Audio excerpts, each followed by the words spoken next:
Je vous salue une fois de plus. Jeudi, avoir une matinée scientifique et celle d'aujourd'hui avec comme intitulé Cancer des seins comme problème de santé publique en RDC. Tout le monde est-il réellement concerné? Moi, c'est déjà peut-être la question qui est intéressante. Je me pose la question si moi je suis aussi concerné ou pas, parce que la question c'est est-ce que tout le monde est concerné. Mais l'oratrice va nous expliquer si tout le monde est concerné ou qui sont concernés, on aura plus d'informations. Cela nous sera présenté par la professeure docteur Gertrude Luyeye Mvila. Ok, donc comme je le disais, nous allons passer la parole à l'oratrice, donc professeur docteur Gertrude Luyeye pour sa présentation. Cancer des seins comme problème de santé publique en RDC. Tout le monde est-il réellement concerné? Moi, je suis vraiment en attente. J'aimerais savoir si réellement tout le monde est concerné.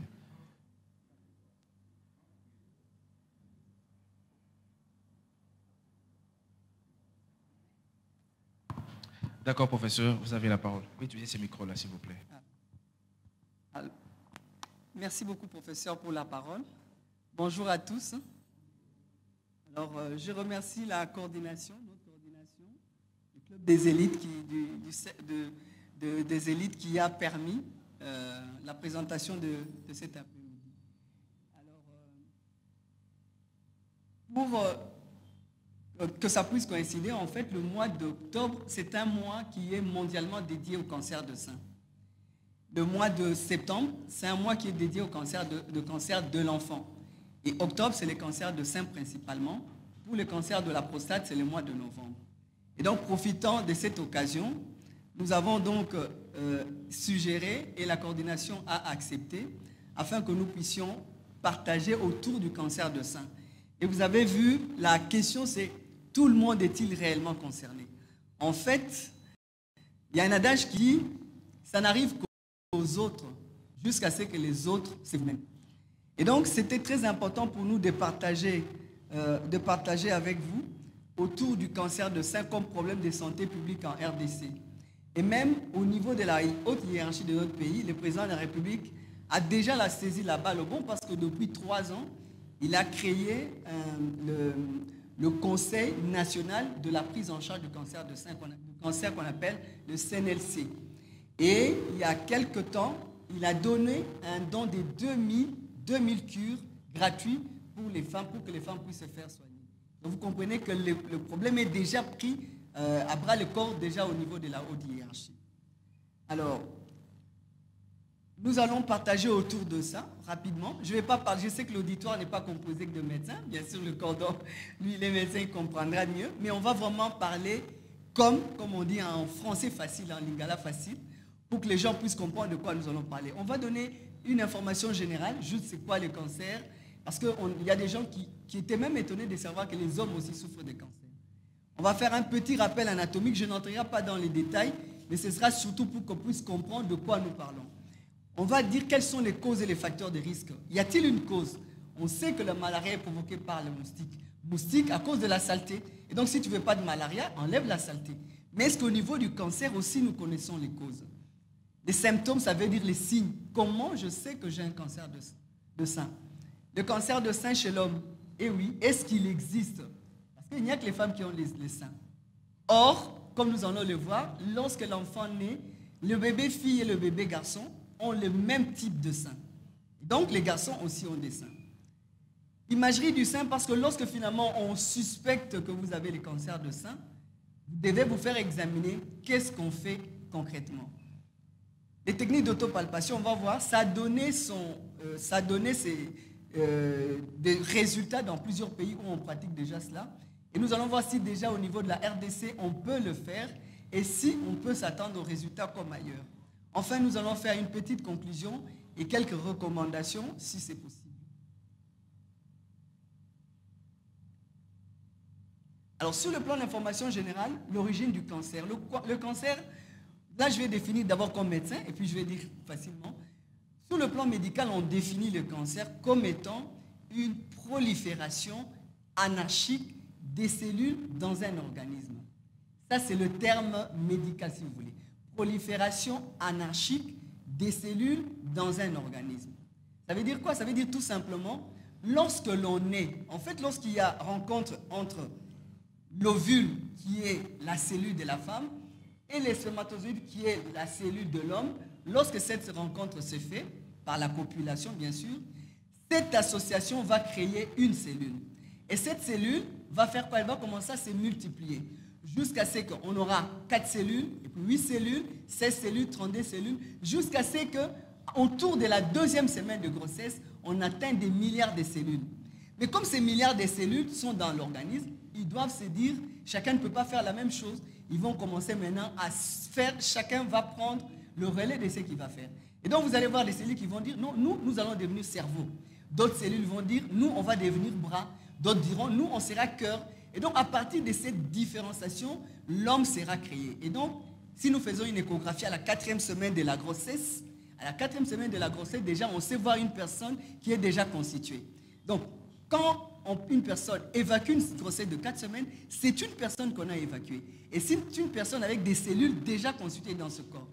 Et donc, ce que le Créateur a fait, c'est que chaque cellule a une durée de vie qui n'est pas pareille. Le sang, par exemple, c'est 3 mois, c'est 120 jours. C'est pourquoi vous allez voir, lorsque quelqu'un a été transfusé du sang, on ne peut pas commencer à lui faire des examens tout de suite, parce qu'il porte le sang d'une autre personne. On va attendre que cette série passe, qu'il commence à fabriquer son propre sang, et on va faire des examens. Maintenant, qu'est-ce qui va se passer au niveau du cancer? Les cellules ne vont plus respecter l'ordre. Une cellule qui a, par exemple, une durée de vie, je donne un exemple, de 48 heures, au lieu d'attendre 48 heures, déjà la 2e, il commence à se multiplier. Le sang, qui normalement doit attendre 3 mois, il n'attend pas 3 mois ou 4 mois, il commence à se multiplier avant. Pour le sang, c'est ce qu'on appelle par exemple une leucémie. Une leucémie, c'est le cancer de sang. C'est-à-dire au niveau du sang, l'ordre n'est plus respecté. Les cellules sont en train de proliférer de façon désordonnée.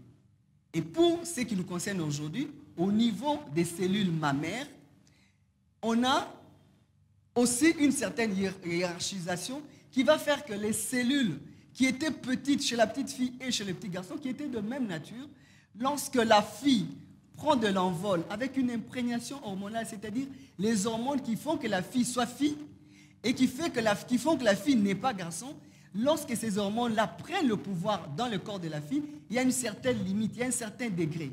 Et donc, les cellules ont une limite pour commencer à naître. Mais ce qui va se passer, c'est que directement, les cellules vont commencer à se multiplier de façon désordonnée. C'est ce qu'on appelle la prolifération. Et le problème, la difficulté, c'est qu'ici, la femme ne ressent rien du tout. Il n'y a pas de signe. Elle ne va pas vous dire, non, j'avais des douleurs. Non, il n'y a rien du tout. C'est seulement un jour, elle va se rendre compte, cette boule que j'ai dans mon sein, je ne l'ai jamais eue. Et généralement, d'ailleurs, chez les femmes mariées, ce sont leurs maris. La plupart, je peux dire 80% des femmes qui viennent en consultation, quand on leur pose la question, ils disent, pourquoi? Parce que cette prolifération anarchique s'est faite de façon insidieuse. On ne la sent pas. Et puis, brusquement, un jour, la femme vient consulter parce qu'elle a une masse. Et donc, les cancers, c'est les cancers le plus fréquents au niveau mondialement, sur le plan de la fréquence du cancer, c'est les cancers de sein. Mais chez nous, en Afrique et particulièrement au Congo, le cancer de sein et les cancers de col sont pratiquement au même niveau. Pourquoi? Parce que les cancers de col, avec tout ce qu'il y a comme des infections, des IST, les femmes font beaucoup les cancers de col de l'utérus. Et donc, c'est plus ou moins au même niveau, alors que partout ailleurs, dans d'autres cieux, c'est le cancer le plus fréquent. Son incidence est de 1,2 million. Vous voyez que c'est beaucoup. Donc, chaque année, il y a au moins 1,2 million femmes qui sont découvertes avec cancer de sein.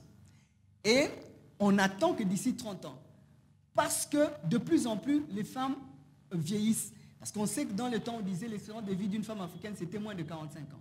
Mais actuellement, on voit des femmes qui vont à 70 ans, même 80 ans. Donc, avec l'espérance de vie qui augmente, on pense qu'il y aura de plus en plus de cancers. Et même, on dit, en médecine, on dit, sur 10 femmes qui arrivent à 70 ans, il y en a une obligatoirement qui va faire son cancer. Pas cette fois-là parce qu'il y a une prolifération anarchique, tout simplement à cause du vieillissement des cellules. Et c'est la première cause de mortalité aussi, c'est chez la femme dans la majorité des pays. Alors son taux de survie, c'est-à-dire si on a découvert les cancers, est-ce qu'il y a des chances que quelqu'un puisse vivre, puisse être soigné, puisse être guéri? Oui, aux États-Unis, 80% des femmes qui ont les cancers de sein, elles sont guéries. Parce qu'ils ont mis beaucoup de moyens pour la prise en charge. 60% en Suède et au Japon, moins de 40% dans les pays en développement. Et je vous assure que chez nous, en RDC, on n'a pas de données. Ce qui est sûr, c'est que la RDC est encore à moins de 40%. Mais déjà, depuis une dizaine d'années, des études sont faites. Il y a au moins 3 études qui ont été faites, 2 aux cliniques universitaires de Kinshasa, dont une la nôtre. Nous voyons que de plus en plus, on sait quand même garder des femmes assez longtemps dans la vie. On dit qu'il y a une moyenne de survie jusqu'à 5 ans. Jusqu'à 5 ans, on sait encore avoir à peu près une trentaine de femmes qui sont encore à vie jusqu'à 5 ans. Après, elles meurent quand même parce que malheureusement, comme on va le voir, les femmes chez nous, elles arrivent très tard.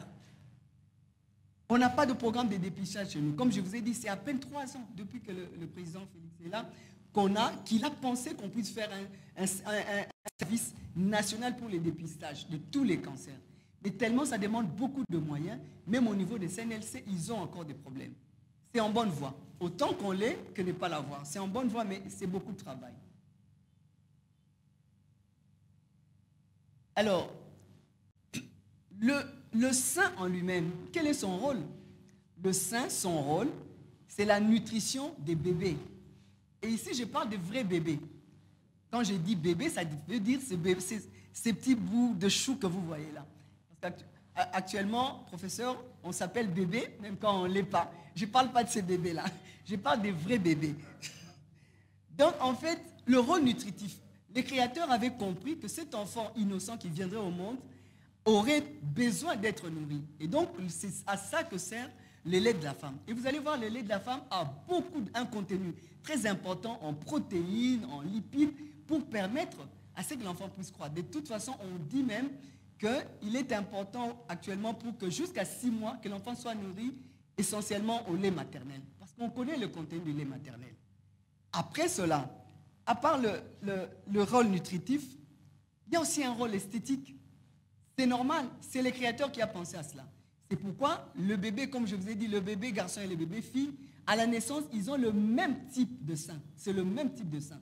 Et lorsqu'ils commencent à croître, vers 12 ans à peu près, lorsque la puberté arrive, les hormones féminines vont faire que le petit sein va prendre du volume pour exercer son rôle esthétique. C'est ce qui attire aussi. Il y a des hommes, par exemple, qui disent, pour lui, la première chose qu'il regarde chez une femme, c'est la poitrine.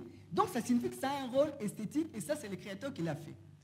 Mais, malheureusement, il y a actuellement des femmes qui meurent parce qu'ils sont allés faire de l'esthétique. On en a beaucoup qui meurent parce qu'ils sont allés, qu'on puisse agrandir le sein, et malheureusement, lors de l'intervention chirurgicale, les femmes meurent. Et donc, 2 rôles importants, rôle esthétique et de séduction, et aussi rôle de nutrition. Un petit mot sur la radioanatomie. Sur cette image, j'ai mis une femme déjà adulte avec les seins qui sont déjà arrivés à maturation. Et si vous voyez les images en mauve, c'est ce qu'on appelle les canaux galactophores. Canaux galactophores comme canal. C'est-à-dire que lorsque le lait est produit là, dans les boules que vous voyez là, lorsque le lait est produit, il va être conduit dans les canaux qui sont en blanc pour sortir au niveau du mamelon. Et l'enfant va téter et pour être alimenté. Mais regardez, si vous faites bien attention, vous allez voir que les mauves là sont adossés sur quelque chose qui est jaune. Le jaune là, c'est la graisse. C'est important que vous puissiez retenir ça, parce que comme ça, si vous retenez ça maintenant, vous allez comprendre les images que je vais vous présenter après. Les images qui sont en mauve, c'est là où s'accumulent les laits maternels, par exemple. À part les laits maternels, pour une jeune fille qui n'a pas encore accouché, c'est là où va s'accumuler le liquide. Un liquide seulement blanc, comme de l'eau. C'est pourquoi il y a des femmes qui vont vous dire, lorsque je suis en ovulation, je sens que mes seins font mal. Pourquoi? C'est parce que tout simplement, les tubes que vous voyez là, ils sont remplis par des liquides. Maintenant, ça le cordon comprend. Si nous faisons la radiologie, ça veut dire que comme c'est du liquide, en radiologie, je vais voir des images blanches. Vous allez comprendre ça plus. Donc en radiologie, je n'aurai que 2 couleurs, le blanc et le noir. Le blanc, ce sera par rapport au contenu en liquide.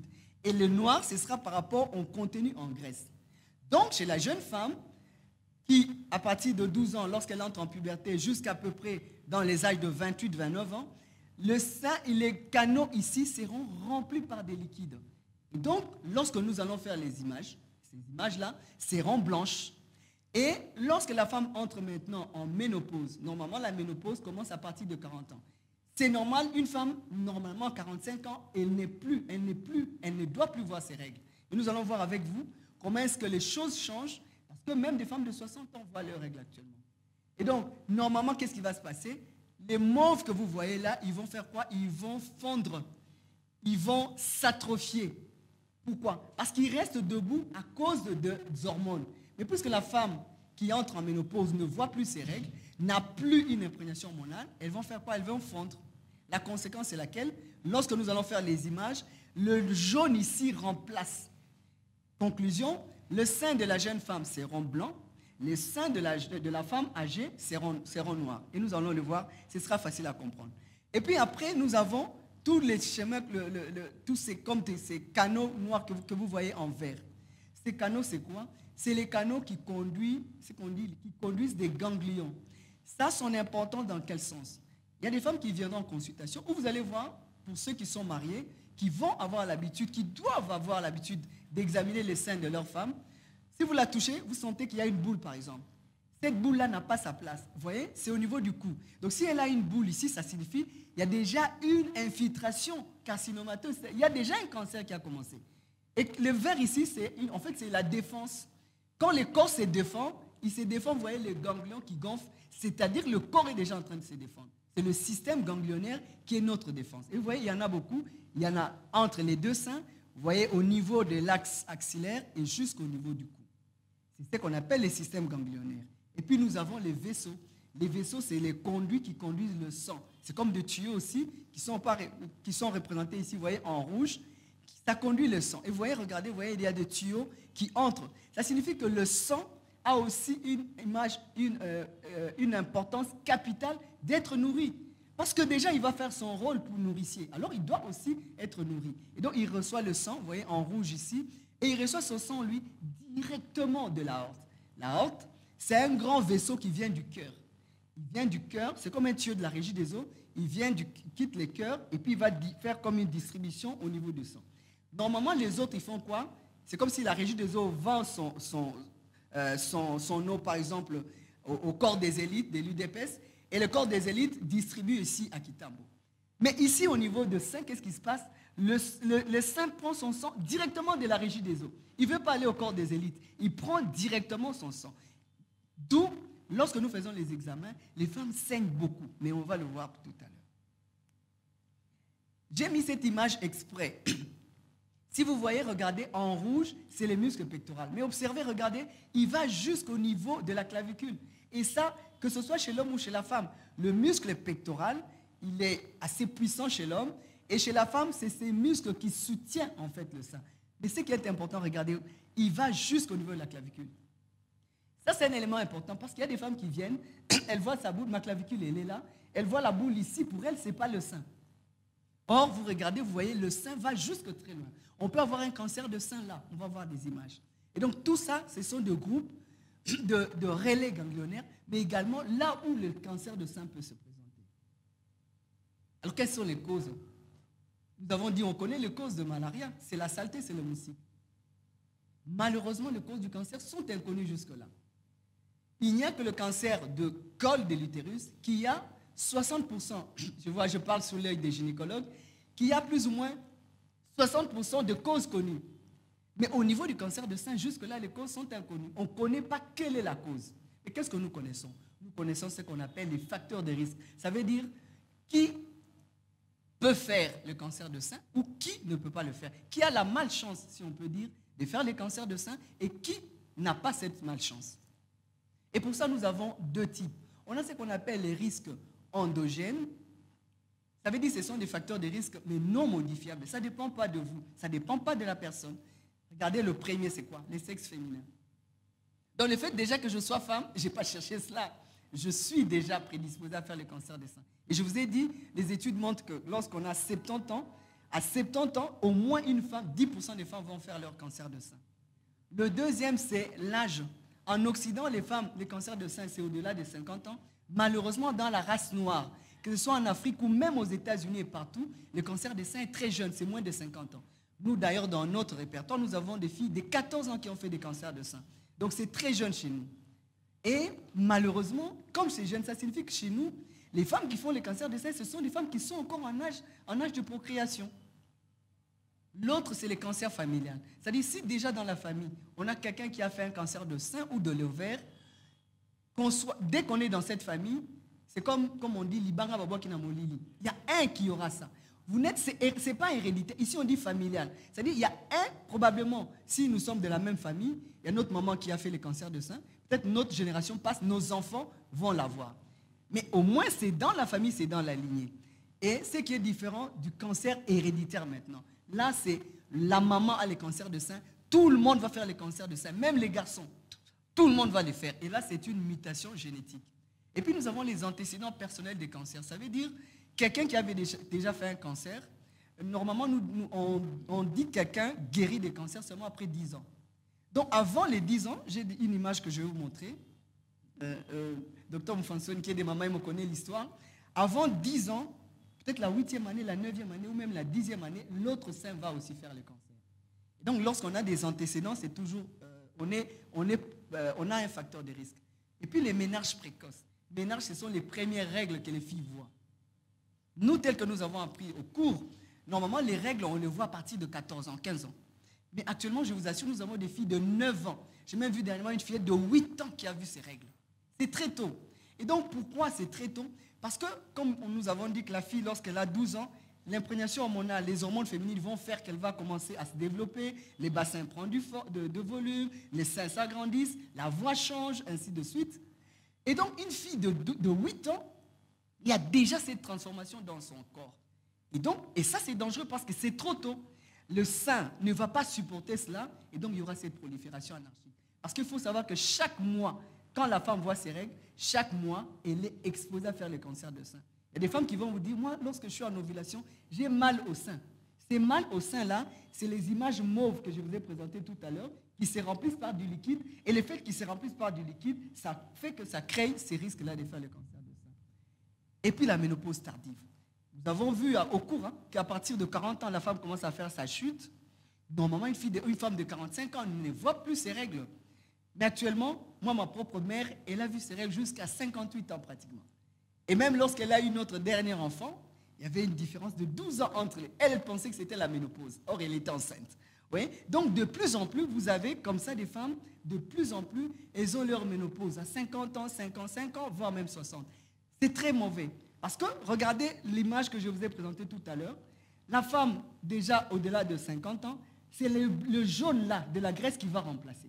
Et donc, à cause de cette atrophie de mauve là, ça va faire que finalement, de façon anarchique, ils vont commencer à se multiplier aussi. Donc, cette ménopause tardive et les facteurs de risque. L'absence de conception ou possiparité. Les femmes qui ne mettent pas au monde. Le fait, parce que lorsqu'on met au monde, tous ces temps qu'on passe en allaitant, on protège les seins. Le fait seulement que l'enfant est en train d'allaiter, c'est pourquoi on dit allaiter jusqu'à 6 mois. Le fait que l'enfant est en train d'allaiter, c'est comme une respiration qui se passe au niveau des cellules mauves que nous avons vues là. Or, la femme qui n'a pas allaité, le risque c'est lesquelles? Ces cellules-là, elles sont comme affaiblies, quoi, parce qu'elles ne font pas ce rôle-là.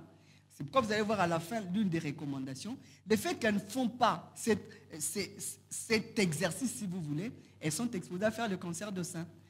Aussi, la possiparité. Ce sont les femmes qui ont moins de 3 enfants. Les femmes qui ont 1 enfant, 2 enfants, elles ont pratiquement le même comportement que les femmes qui n'ont pas d'enfants. C'est pourquoi vous allez voir que dans notre échantillon, nous avons beaucoup de religieuses catholiques.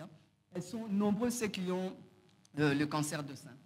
Et puis, la première grossesse tarde au-delà de 35 ans. La même explication est la même. Parce que le meilleur moment de le faire, c'est lorsque l'imprégnation hormonale est encore à son zénith. Or, à partir de 35 ans, vous voyez, la femme commence déjà à aller vers le 40 ans. Le fait qu'elle puisse avoir sa grossesse tardive, c'est aussi un des éléments qui va faire cela. Enfin, l'allaitement de moins de 6 mois. Nous encourageons les femmes à allaiter plus possible parce que le plus possible, et la lait, c'est comme une respiration des cellules mammaires et elles sont protégées. Et donc ça, ce sont des facteurs endogènes qui ne sont pas modifiables. Et puis nous avons des facteurs qui sont modifiables, qui dépendent de notre comportement en fait. Donc, la cigarette et les tabacs, c'est vous qui décidez de le prendre ou pas. Et d'ailleurs, les femmes qui prennent la cigarette ou les tabacs, elles ont un deuxième risque, non seulement de faire les cancers de sein, mais aussi de faire des cancers du cerveau et surtout d'avoir des enfants moins intelligents. Parce que ça abîme le cerveau de leurs enfants. L'alcoolisme. L'alcoolisme, on n'a pas dit qu'on a interdit l'alcool, mais on dit, si vous voulez prendre de l'alcool, prenez 2 verres. Alors quelqu'un me faisait rire, il dit, il prend un grand verre comme ça, et non. Quand on dit 2 verres, c'est 2 petits verres, mais en fait, c'est vous qui déterminez ce que vous devez faire entrer dans votre corps. Mauvaise hygiène de vie, de stress. Nous vivons tous dans le stress, hein? Le stress des embouteillages, le stress de ceci. Et donc, le fait d'avoir beaucoup de stress, avec une mauvaise hygiène de vie, manger très tard, vous rentrez à 22 h et vous mangez tout de suite après, vous dormez devant la télévision, tout ça sont des mauvaises hygiènes de vie qu'il faut éviter. Mauvaise alimentation aussi. Il y a des endroits, il y a des gens, même assez âgés, mais ils prennent les sucres comme des bébés. Il faut éviter parce que les sucres, les sels, l'huile font partie intégrante des éléments qui provoquent ou qui sont à la base, parce qu'il n'y a pas de provocation ici. Ici, ils prédisposent. Nous avons dit qu'il n'y a pas de cause. Ils prédisposent donc à ça. Et puis l'absence de sport. Ça, c'est surtout, j'ai mis ça en rouge, hein, parce que ça, c'est surtout pour les gens qui ont des véhicules. Dès qu'ils ont des véhicules, plus jamais il faut avoir l'habitude de fois vous abandonner les véhicules. Vous dites, je vais quand même faire le pied. Ça va vous permettre de marcher, d'être obligé de marcher. Et c'est un élément important. Alors, quels sont les symptômes, les causes? Regardez, j'ai mis en rouge 8 à 10 ans. Pourquoi? Parce que lorsque les cancers de sein commencent, le problème c'est qu'on n'a ni fièvre, rien du tout, rien. Pas de vertige, rien du tout. C'est vers la 8e année que la femme va se rendre compte qu'elle touche une boule dans son sein. Et comme je vous l'ai dit, 60% de nos patientes, nous qui viennent, c'est le mari qui a vu ça. Et même, pour faire court, une histoire malheureuse, c'est une dame, le mari lui dit, cette boule-là, elle discute avec son mari. C'est le mari qui m'appelle, est-ce qu'il y a moyen qu'on puisse... Moi, je sens que cette boule-là, elle n'existe pas. Il faut dire à ma femme. Et malheureusement, la femme tombe enceinte. Or, l'hormone, comme on a vu tout à l'heure, les hormones, c'est ce qui nourrissent le cancer. Et donc, pendant la grossesse, la masse a pris du volume. Après, quand elle accouche, elle accepte quand même de venir nous voir. Et donc, elle a perdu comme ça 9 mois, alors que son mari lui avait dit. Et donc, nous faisons tous les examens. C'était un cancer. Elle n'avait que 32 ans. Mais à l'époque, ce n'était pas comme, je crois que c'était dans les années 2015-2016. Donc, on était obligé d'amputer. Elle est morte 6 mois après. Et donc, c'est pourquoi, lorsque nous faisons des campagnes, souvent nous disons, femmes, il faut aussi écouter. Ton mari te dit, parce qu'elle a dit, mais le mari lui dit, mais moi, cette boule-là, je ne la touche pas. Donc, c'est très important de connaître aussi l'anatomie de votre femme. Alors, le premier des signes, ou le signe important, c'est le nodule. Le nodule, c'est quoi? C'est une boule. Quelqu'un va voir une boule. Et ça, que ce soit l'homme ou la femme, ce sera le boule qui va attirer votre attention. Parce que les hommes, à partir de 50, surtout 60 ans et jusqu'au-delà, les hommes ont tendance à ce que leurs seins prennent du volume. Et beaucoup pensent, ah c'est juste parce qu'on a encore une aînée. Mais lorsque la boule est cachée dedans, souvent ils ne le savent pas. Quand ça commence à faire mal, c'est en ce moment-là que les hommes vont venir nous consulter. Et ça peut être une banale gynécomastie. Je vais vous montrer une image. Une banale gynécomastie, ça signifie quoi? Comme on a dit, la petite fille et les garçons, au départ, ils sont tous pareils. Lorsqu'ils commencent à grandir à 12 ans, les garçons, puisque lui, il va être garçon, ce sont les hormones masculines, testostérone et les restes, qui vont faire que s'il avait un gros bassin, vous voyez, son bassin diminue, la voix devient rauque, la pomme d'Adam ressort, le menton devient carré, et même la poitrine va grossir, mais pas dans le sens comme la fille. Il devient plus ou moins trapézoïde, et donc dans ce sens-là. Mais on a dit quoi? On a dit au départ, nous avions les mêmes hormones, les filles et les garçons. Donc ce qui va se passer maintenant, l'homme aussi atteint aussi sa ménopause à lui. Hein. À cet âge-là, 60 ans, maintenant, les hormones masculines diminuent. Et donc les hormones féminines qui étaient déjà là dès le départ font quoi? Maintenant, ils sont au même niveau. C'est pourquoi vous allez voir l'homme maintenant a comme un corps de femme, mais en réalité, c'est juste une banale gynécomastie. Là, il n'y a pas de souci. C'est lorsqu'il y a un cancer dedans que ça devient mauvais. Ou vous avez une douleur mammaire. C'est-à-dire il a de douleurs au niveau des seins, ou une rétraction des mamelons, ou un écoulement mammaire. Les seins, normalement, pour une femme qui a allaité, ou même une femme qui a avorté, ça peut faire sortir un liquide blanc, c'est normal, comme des yaourts. Ou un liquide comme de l'eau, c'est normal. Mais lorsque c'est du sang rouge, là, ce n'est pas normal. Ou vous avez une peau d'orange. Si vous prenez une orange, vous l'appuyez comme ça, vous voyez, ça fait des trous là. C'est ça que vous avez une image comme ça qu'on appelle d'orange au niveau du sein. Mais lorsqu'une femme lorsqu'elle a froid, ça fait aussi ça. Pour être sûr que ce n'est pas la peau d'orange, vous frottez seulement. Si ce n'est pas la peau d'orange, ça disparaît. Si ça reste, c'est que c'est le cancer. Ou vous avez une dépression cutanée, je vais vous montrer tout à l'heure, ou une plaie, ou un important ulcère. J'ai des images pour vous montrer tous ces symptômes. Regardez, on va voir la première image. Désolé parce que vous allez voir des images qui ne sont pas jolies du tout, mais c'est la réalité que nous vivons. Toutes ces images, il n'y a aucune qui est prise dans les livres. Ce sont des images, des photos que moi-même j'ai prises ou d'autres que mes collaborateurs ont prises. Et donc, vous aurez des images comme ça. Ça, c'est l'image d'ulcère. Cette fille, elle a seulement 27 ans. Et qu'est-ce qu'on fait au Congo? Lorsqu'on a une masse, on va d'abord chez le pasteur, voilà, et les Mbikoudi. Ils font des scarifications. Regardez, quand elle est venue, c'était juste, on a juste enlevé ça pour qu'elle puisse mourir dans la dignité. Parce que là, on l'avait hospitalisée à Maman, ça sentait mauvais et les gens même fuyaient. Il fallait qu'elle meure dans la dignité. C'est là aussi, ça c'est une... Regardez, vous voyez, ça c'est le sein. Ici, il n'y a plus de sein, c'est vide. Cette femme, elle a 40 ans, la même chose. Elle aussi, elle a vu une boule dans son sein. Elle va, elle était à Lemba. Elle est allée là, on a fait des scarifications. Et le sein a commencé à tomber petit à petit. Donc quand elle est venue nous voir, c'était déjà comme ça. J'ai pris cette photo, mais le lendemain, elle était déjà morte. Celui-là, j'aime beaucoup cette photo parce que c'est un vaillant militaire de nos forces armées. 42 ans, il était au front. Et c'est là qu'il remarque qu'il a une boule dans son sein. Son commandant l'envoie faire des scarifications. Il ne connaît pas. Hein.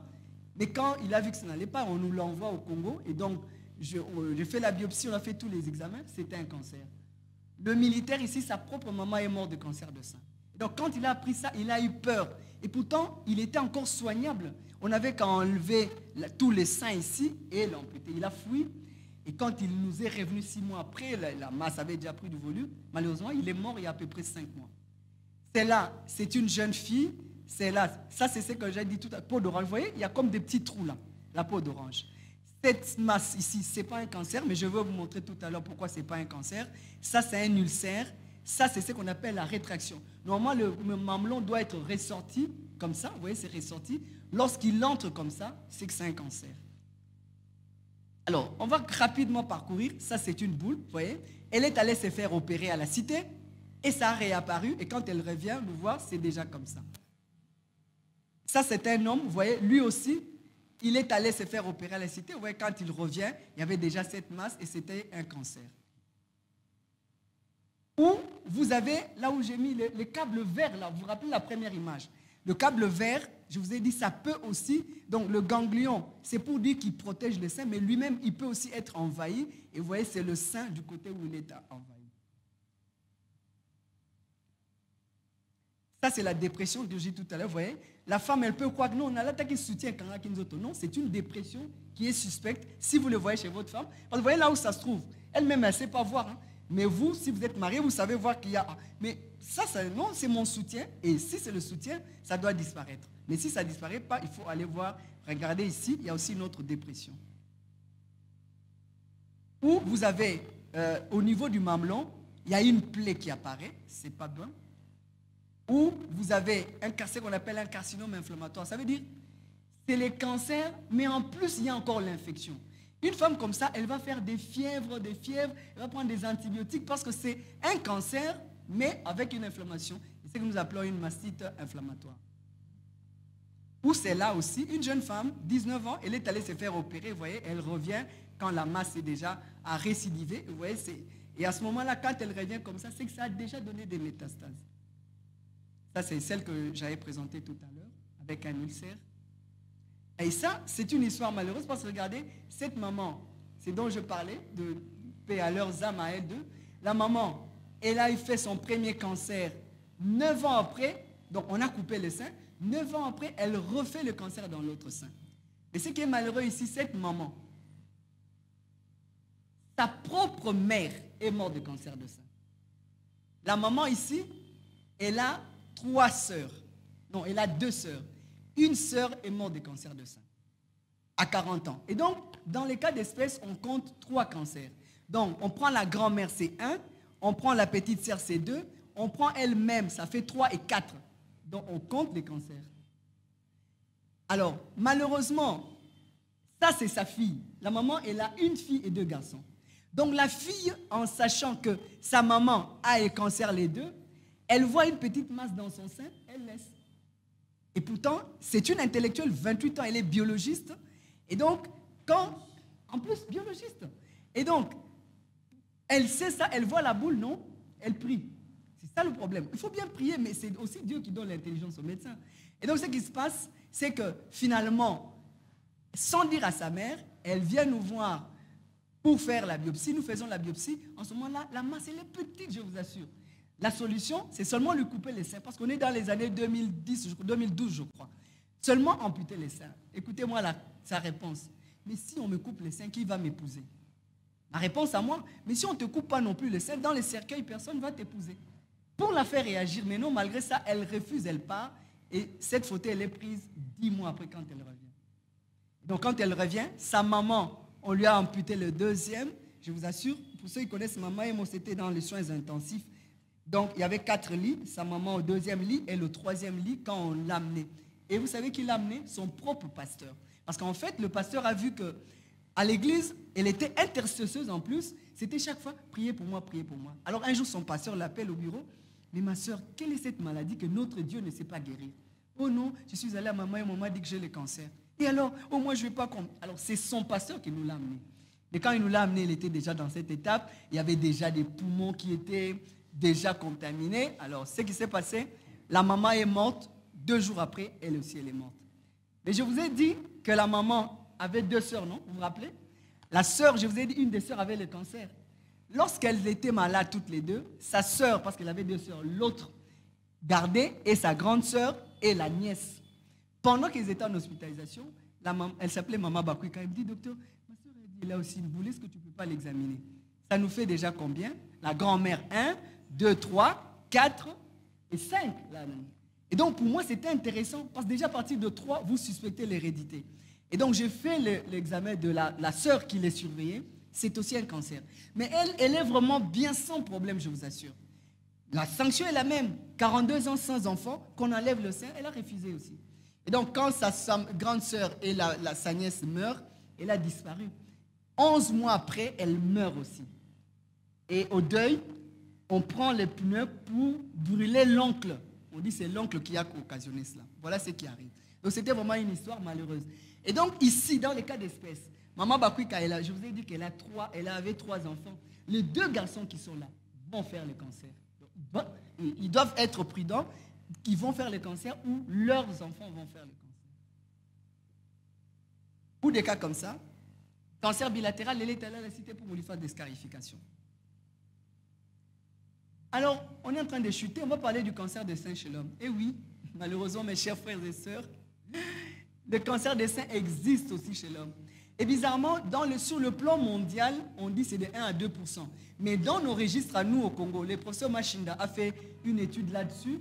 Nous aussi, et le professeur Mbala, paix à son âme, pour nous, nous sommes autour de 4 à 5%. Docteur Kongolo a aussi travaillé, dernièrement, il a fait son mémoire là-dessus. Nous sommes autour de 4%. Même si on ne peut pas être vraiment affirmatif, parce que nos échantillons ne concernent pas absolument tout le Congo, mais déjà sur base de ce que nous avons, nous pensons que ce n'est pas le 1%.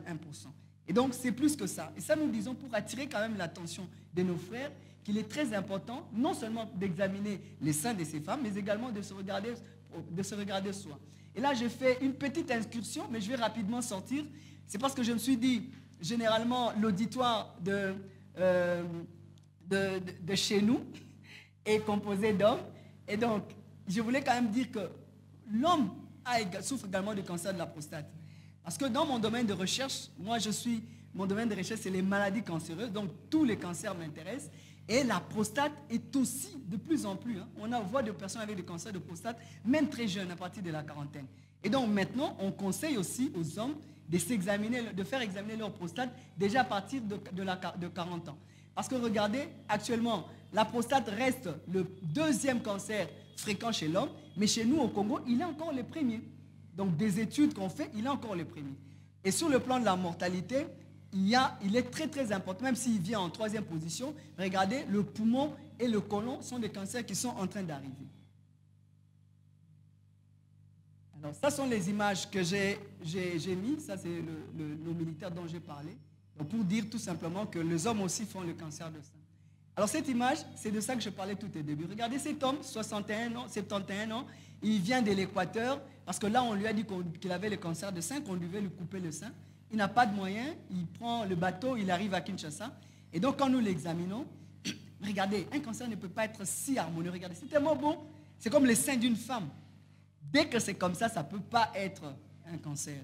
Et donc, nous avons fait tous les examens. Finalement, nous avons conclu, l'anapathe a dit c'est une mastose fibrokystique. Donc, c'est bénin. C'est bénin pour le sein. Mais qu'est-ce qui se passe? Ce n'est pas à cause du sein, c'est à cause d'une masse qu'il a au niveau de la surrénale. Donc, pour les médecins, dès que vous avez quelqu'un comme ça, rapidement regardez au niveau du rein. Et c'est papa, il a une masse, il a une tumeur au niveau de la surrénale. Mais il n'a pas d'argent. Donc, jusque-là, on l'a seulement aidé. Je n'ai pas mis les images ici, mais il n'a plus ces seins-là. On a coupé ça. Mais il faut qu'on puisse aussi enlever la masse qu'il a au niveau du rein. De la surrénale, il n'a pas d'argent. Je voulais mettre ça parce que c'est intéressant. Alors, ici, cette image, c'est juste pour dire, ce n'est pas tout qui est cancer. Cette petite, par exemple, elle a 19 ans. Elle a allaité son enfant. Et donc, elle a vu un sein qui gonflait. Ils sont allés, heureusement, ici c'est son oncle qui était médecin qui a dit, parce qu'il partait déjà pour aller couper. Et quand on nous l'amène, c'était tout simplement du lait. C'est-à-dire, vous voyez, le lait, c'est collecté, c'était du lait tout simplement. Donc, j'ai dû vider de grandes quantités de lait. La petite ici, 14 ans, elle, c'est ce qu'on appelle une gigantomastie. Donc, le sein ici oublie que la petite a 14 ans et lui, il est en train de prendre du volume. Alors qu'ils doivent aller ensemble, lui, il oublie qu'il a 14 ans. Et donc, même elle aussi, elle a été opérée. Elle va bien maintenant parce qu'elle était gênée, 14 ans. Elle n'allait plus à l'école, elle était gênée. Ses amis s'est moqués d'elle. Et la petite ici, j'ai vu les images même circuler dans les réseaux sociaux. C'est une petite fille de moins d'un mois qui peut naître avec des abcès. On voit ça. Qui peuvent naître avec des abcès mammaires. Et cela est documenté. Donc, pour dire que toute masse n'est pas cancer, il ne faut pas paniquer lorsqu'on a la masse. Et là, je vais aller rapidement sur le plan de l'imagerie. Prof, je suis à combien de minutes là? Ok, merci. Alors, ça c'est pour le plan de l'imagerie. Lorsqu'on a cette masse, on va l'emmener. La première personne qui sera consultée, ce sera, on va voir un clinicien, peut-être on va aller voir docteur Mufonsoni. Après, lui va nous l'envoyer. Et donc, nous allons faire cette ribambelle, cette panoplie d'examens. Mammographie, vous entendez dedans, il y a graphie, échographie. Graphie, c'est tout simplement la photo. Maintenant, pour la mammo, nous allons utiliser les rayons X. Et pour l'échographie, on utilise les ultrasons. Là, c'est là où je reviens à ce que je vous ai dit dès le début. Dès le début, rappelez-vous, j'ai dit que la jeune fille est là, le tuyau mauve là, qui contenait de liquide. Et je vous ai dit, ce sera blanc. Donc, dans la famille, qu'est-ce qu'elle a fait? Elle est allée, on lui a coupé les seins, alors qu'elle n'était pas malade. Et on a fait une reconstruction mammaire, justement pour éviter. Et désormais, qu'est-ce qu'elle fait? Chaque année, elle fait des contrôles avec l'IRM. Voilà, donc l'IRM, c'est comme ça que ça se présente. Donc, ici, c'est ce qu'on appelle les antennes. Donc, il y a un trou ici. Si c'est pour les seins, la femme fait entrer le sein et on prend les images là-bas. Mais ça, ce n'est pas vraiment important pour vous. Et ça sont les images d'IRM, mais ça va trop vous embrouiller, ça ne sert à rien. Alors, lorsque nous avons vu suspicion de cancer, nous faisons donc une ponction biopsique. Et c'est ça la ponction biopsique. Voilà.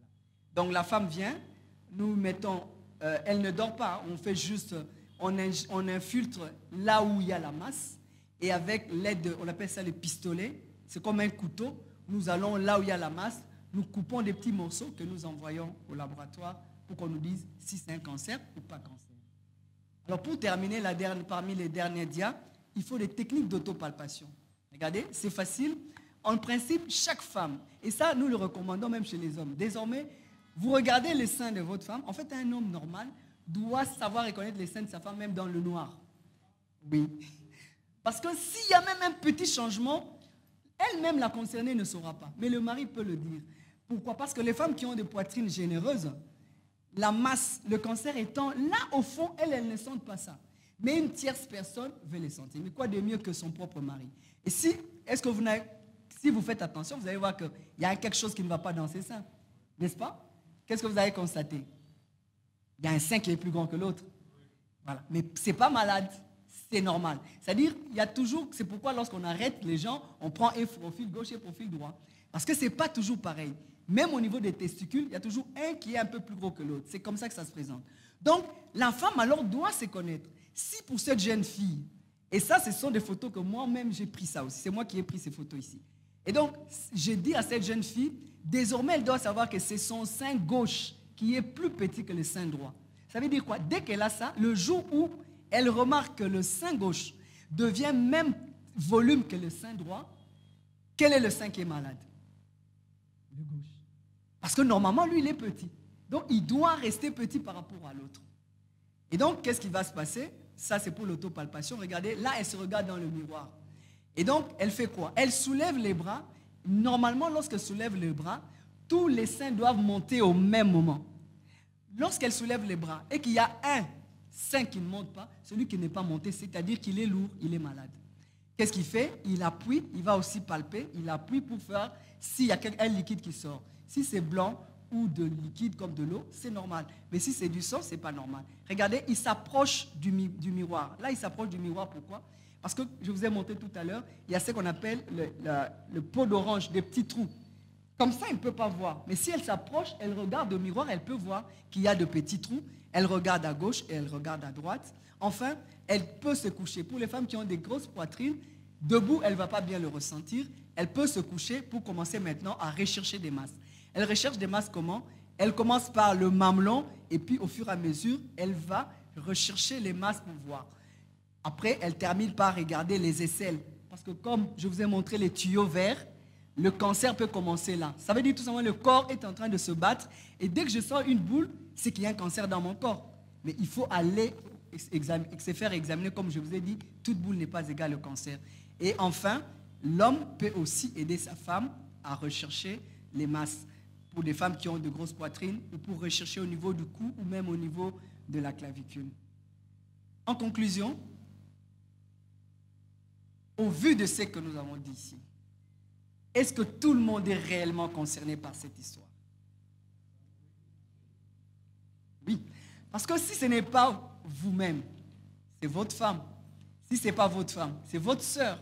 Si ce n'est pas votre sœur, c'est votre voisine, c'est votre cousine, c'est une connaissance. En réalité, nous sommes tous concernés par l'histoire.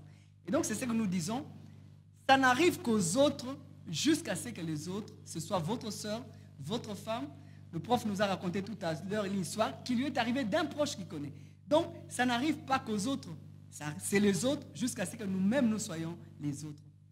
Alors, il faut donc refuser de se faire opérer des kystes mammaires. Et j'ai insisté pour dire que tout nodule n'est pas égal au cancer. Mais tout nodule doit absolument amener la personne à consulter le médecin qui va le prendre en charge. Regardez quelques recommandations ou take-home message. Privilégiez la consommation des fruits et légumes. Et ça vous protège même contre des cancers de la prostate. Mangez la tomate crue. Mangez la tomate crue. Ça protège contre les cancers même de la prostate. Limitez la consommation d'alcool. La consommation d'alcool. Évitez l'obésité. Réduire la consommation des graisses. Éviter les irradiations thoraciques. Parce que ça, on voit souvent. Je tousse directement à radio, non. Les rayons sont des rayonnements qui entraînent les cancers. Ça peut être juste une petite allergie. Donc, vraiment faire la radio quand c'est utile. Planifier le premier accouchement avant 35 ans. Mais là, c'est pourquoi j'ai dit toujours aux jeunes filles, si tu vois l'âge avant, tu peux draguer. Pourquoi nous pensons que c'est seulement les hommes qui doivent draguer? On peut aussi draguer, n'est-ce pas? Égalité de chances.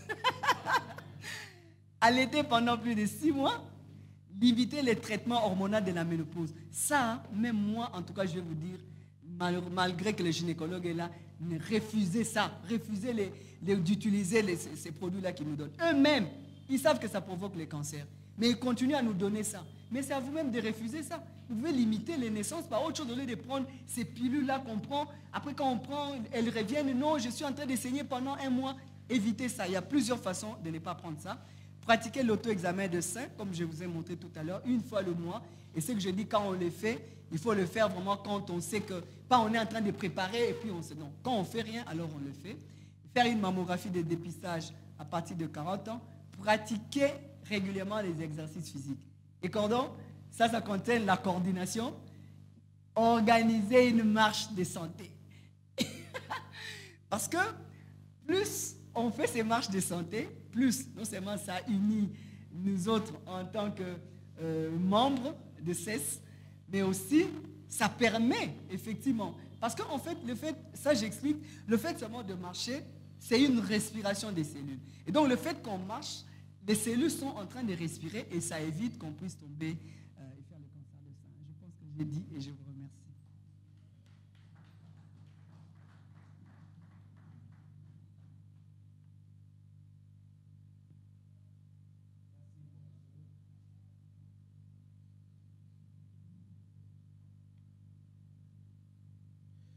Merci, professeur. Je crois que j'ai eu la réponse à ma question. Moi, d'ailleurs, j'avais posé la question avant la présentation, ce qui fait que j'ai déjà ma réponse. C'était vraiment intéressant.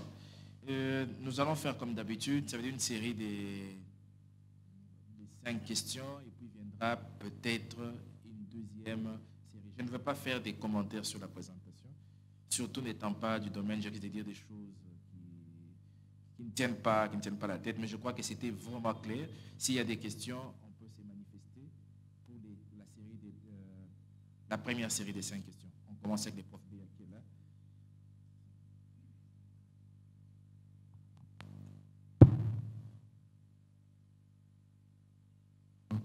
Merci beaucoup, prof. En tout cas, je remercie pour cette présentation qui était très instructive. Micro gelé, mais qu'est-ce qui se passe aujourd'hui avec ce foutu micro? On me dit que je ne me suis pas présenté. Jean-Marie Veillard, des cordeaux scientifiques, c'est sûr. Des gens qui me connaissent. Bien, donc je disais que voilà, je remercie la prof Gertrude pour cette présentation. Je me posais quelques questions. Premièrement, pourquoi est-ce que ça coûte si cher? Parce que vous n'avez pas évoqué les coûts. Hein? On a échangé tout à l'heure quand j'ai appris des chiffres qui ne correspondent pas au niveau des revenus, des chiffres pour les traitements, ça me dépasse. Pourquoi est-ce que ça coûte si cher? Ça sert à un. Pourquoi est-ce que, comme le chef de l'État a fait un geste, pourquoi est-ce que ça ne s'inscrit pas dans le cadre de la couverture santé universelle, notamment pour les dames? Ça, c'est la première préoccupation. Ensuite, je me demande, bon, vous avez parlé des femmes qui doivent allaiter plus de 6 mois, mais les bébés adultes, est-ce qu'ils peuvent aussi aider à réduire le taux de cancer? Voilà, les bébés adultes.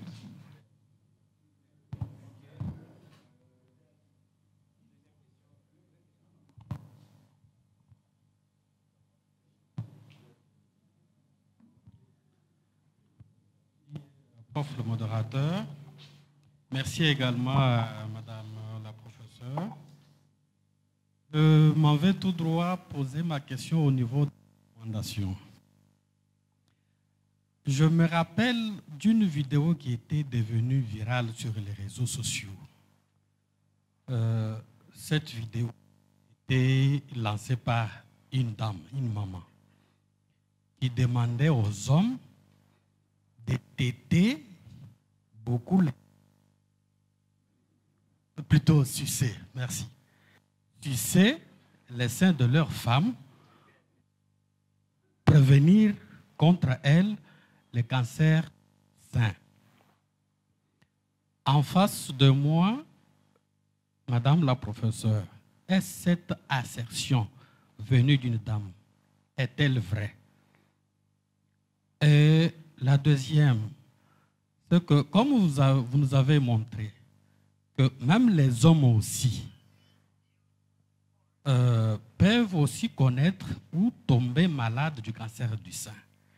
Mais parce que sucer les seins est préventif contre cette maladie, les femmes aussi peuvent-elles aussi sucer les seins de leurs hommes pour prévenir contre eux les cancers du sein? Merci. Ok, merci. Maître, vraiment, il y avait une question. Tu n'as plus de questions. Ah, c'est la même question. Ok, d'accord. Bon, je crois qu'on va aller un peu aussi de l'autre côté. On va donner la parole.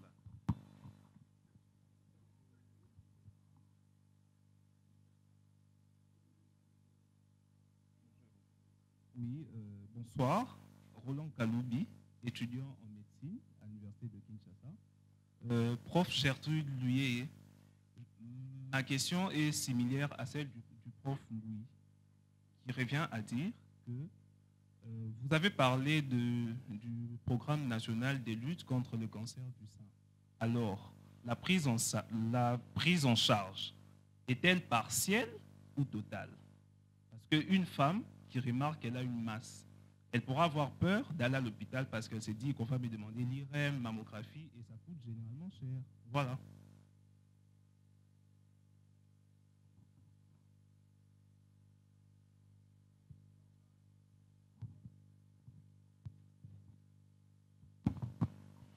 Bonsoir, c'est l'assistant Grace Chimang Akamba à la faculté de pétrole et gaz de l'université de Kinshasa. En tout cas, madame la professeure, merci en tout cas pour cette information.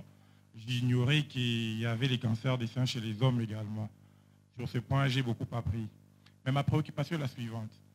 Je vous ai entendu dire qu'une autopalpation du sein chez la femme ou alors l'observation chez l'homme pour faire des autopalpations permet déjà de voir de manière préventive s'il y a une masse pour détecter les cancers.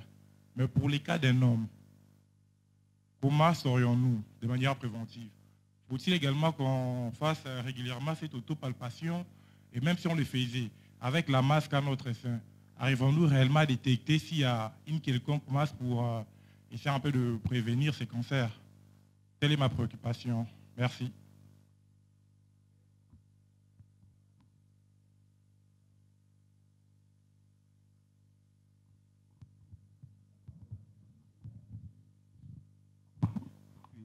Merci, cher Cordon, pour la parole accordée. Cher professeur Gertrude, félicitations pour votre brillant exposé. Malheureusement, mes questions ont été déjà posées, mais vous avez parlé d'une chose ici. Vous avez dit que non, pour lutter contre le cancer des seins, parmi les remèdes, vous avez dit qu'il faut plus consommer des fruits et les légumes. Et vous avez, ce qui m'a encore poussé de réagir, vous avez même dit qu'il faut plus consommer des tomates criées. Alors, étant qu'agronome, étant qu'ingénieur agronome, j'aimerais déjà vous dire que, excusez-moi, je ne suis pas venu relayer ce que vous avez dit. Ce que vous avez dit est totalement, c'était une belle information. Vraiment, votre exposé était impeccable. Mais peut-être que vous êtes sous-informé. J'aimerais aussi éclaircir la salle que ce n'est pas bon de consommer des tomates criées. Pourquoi? Parce que la majorité de nos paysans utilisent des engrais et des biopesticides. Et ces biopesticides, ou soit les engrais, certains engrais ou soit certains biopesticides sont là pour stimuler la maturité des fruits et consorts. Alors, qu'est-ce que nos paysans font? Dès que les fruits arrivent à maturité, la tomate est mûre et ils procèdent directement à la cueillette des tomates. Alors, vous allez remarquer que dans la tomate, lorsqu'on applique les engrais ou soit les biopesticides, il y a la période qu'on appelle la période de rémanence.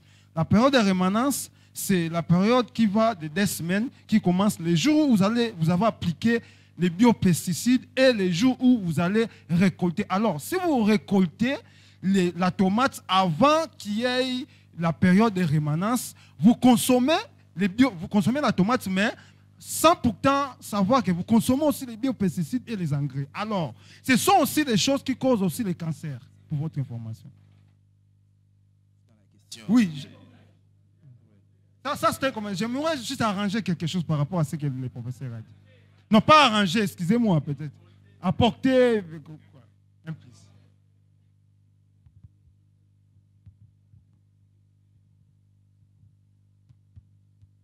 Allô, allô, allô, allô. Vous allez comprendre pourquoi quand j'ai donné la parole, j'ai dit mon ami qui était là. Je savais en fait que la question serait comme ça. Merci beaucoup, professeur. Je voudrais commencer par répondre à mon ami. En fait, tu ne m'as pas contredit. Est-ce que tu t'es écouté? Parce que tu as dit consommer les tomates qui ont les pesticides. Donc, tu ne m'as pas contredit. Ici, je parle des tomates. Est-ce que toutes les tomates ont des pesticides? Parce qu'ici, tu parles des tomates qui ont des engrais. Mais dans la logique, les tomates sont des bonnes choses, mon cher ami. Tu sais, aux États-Unis, pour le traitement aux États-Unis, par exemple, qui sont très avancés que chez nous, lorsque on appelle ça l'équipe de RCP, nous on a déjà des RCP au Congo, c'est des réunions de concertation pluridisciplinaire où vous avez des radiologues, tout le monde qui gravite autour. Malheureusement, chez nous au Congo, on se limite seulement aux médecins. Mais ailleurs, en France déjà, on a ça. En Belgique, au Canada, là où ils sont développés, il y a les nutritionnistes dedans. Et donc, ils recommandent de prendre non seulement les tomates, mais je vais t'apprendre aussi les feuilles de cœur de bœuf. Donc, il y a tout un livre écrit sur ça, comme tomate, comme protecteur contenant des antioxydants. Il faut que tu ailles le relire alors. Ça contient des antioxydants qui sont favorables justement à la respiration des cellules. Mais maintenant, toi, tu dis, non, parce que comment tu as dit, nos paysans utilisent les biostatistiques. Mais tu ne vois pas qu'on te dit, il faut seulement aller dire aux paysans de ne pas ajouter les biostatistiques. Et donc, on aura la bonne tomate. Donc, tu as vu, hein, on parle pratiquement de la même chose. Moi, je parle des tomates qui sont tomates. Toi, tu parles des tomates qui ont de pesticides.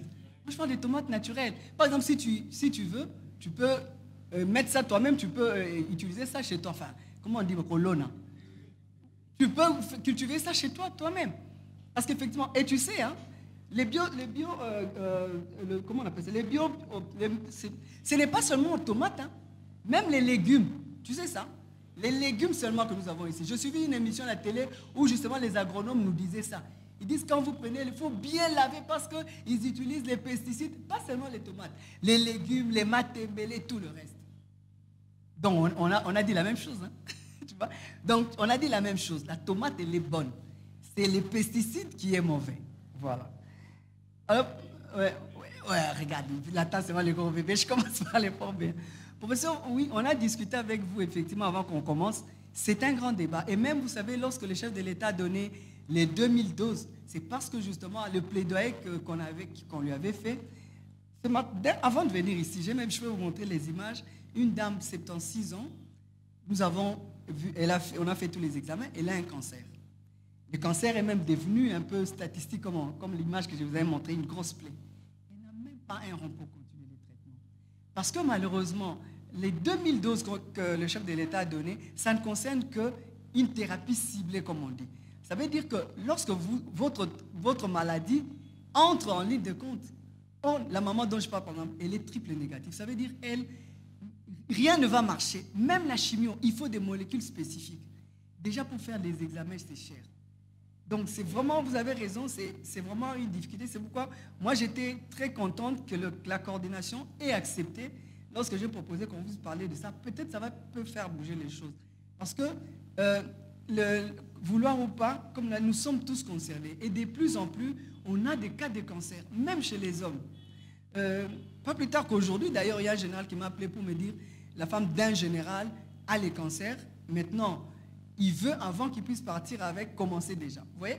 Il commençait déjà quoi? Le traitement, mais quel traitement? Donc tout ça, ça entre en ligne de compte. Peut-être que je crois que vous l'avez suivi, c'est avec la firme Roche. Vous voyez la firme Roche? C'est Roche qui a donné ces 2000 doses-là. Et d'ailleurs, les 2000 doses, parce qu'on veut entrer dans... Mais il y a des molécules spécifiques. Mais c'est seulement les médicaments. Mais par exemple, la radiothérapie, on a discuté avec vous. La radiothérapie par séance, si vous devez faire des séances, c'est 3500 $.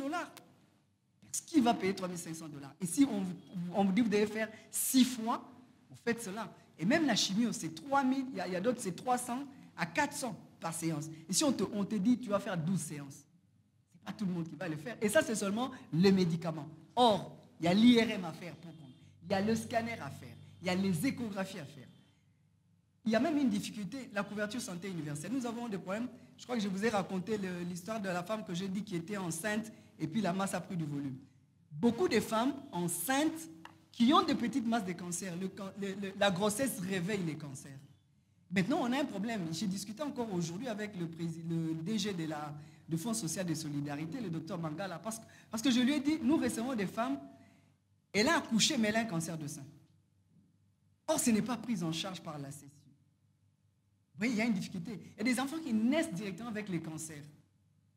Ce n'est pas pris en charge encore. Parce qu'on dit on va prendre l'enfant jusqu'à 40 jours, je pense. Mais ce n'est pas pris en charge. Et au niveau de tous les pays, on est plus de 100 millions d'habitants. Il n'y a qu'une seule machine de radiothérapie. Ça coûte seulement à peine 2 millions. Donc vous voyez, peut-être c'est un problème de... Je pense que comme tout le monde sera concerné, peut-être qu'on va penser à ça. Donc Vous avez raison, professeur. Jusque-là, c'est très difficile. La prise en charge, elle est vraiment difficile. Elle est chère. Voilà pourquoi les campagnes de sensibilisation sont importantes. Pourquoi? Parce que vous avez vu tout à l'heure, j'ai dit, jusqu'à la 8e année, la personne ne sait pas qu'elle a le cancer. Il n'y a ni fièvre, ni envie de vomir, rien du tout. C'est à peu près la 8e et 9e année qu'elle va palper une boule dans son sein. Mais imaginez si cette personne avait pris l'habitude de faire l'autopalpation. Si son mari, pour une femme mariée, avait l'habitude d'examiner quand même les seins de sa femme. Parce que lorsque la masse elle est petite, on ne coupe pas le sein. Hein. On enlève seulement le nodule. Parce qu'il faut prendre le maximum possible de tissus sains autour de la masse. Malheureusement, sur 100%, 70%, je peux dire, des femmes qui viennent en consultation, ce sont déjà des masses que je vous ai présentées là. En tout cas, 70% viennent comme ça. C'est rare que vous ayez des femmes qui ont de petits nodules. Mais la joie que j'ai, c'est que depuis quand même 10 ans que nous parlons, les femmes viennent de plus en plus tôt. Je peux vous assurer que si je vois dans ma liste à moi, on a beaucoup de femmes qui sont peut-être à leur 6e année, 7e année. Enfin, je vous ai dit qu'à partir de 10 ans, on déclare quelqu'un guéri du cancer. Avant, on ne peut pas le dire. Parce que l'autre sein peut toujours tomber malade. Mais de plus en plus, en tout cas, j'ai une bonne gamme des femmes qui sont là avec un seul sein, mais qui sont là en train de vivre, attendant qu'elles soient réellement déclarées guéries du cancer. Donc l'objectif ici, c'est quoi? C'est que de dire à tout le monde de venir à l'hôpital avant. Comment ils viendront à l'hôpital avant? Lorsqu'ils feront l'autopalpation. C'est ça. Et donc là, je rebondis directement à la question de mon ami, l'étudiant de médecine, qui a dit pour l'autopalpation, il a dit pour l'autopalpation, chez les femmes, c'est facile de faire l'autopalpation parce que les seins sont plus ou moins gros. Mais chez les hommes, comme les seins sont petits, effectivement, chez les hommes, non seulement les seins sont petits, mais aussi le mamelon, là, il est fermé. Et donc, comme il est fermé, effectivement, très souvent, je peux dire qu'à 60% chez l'homme, lorsqu'on découvre le masse, lorsqu'on découvre cette masse, très souvent, c'est déjà un cancer avancé.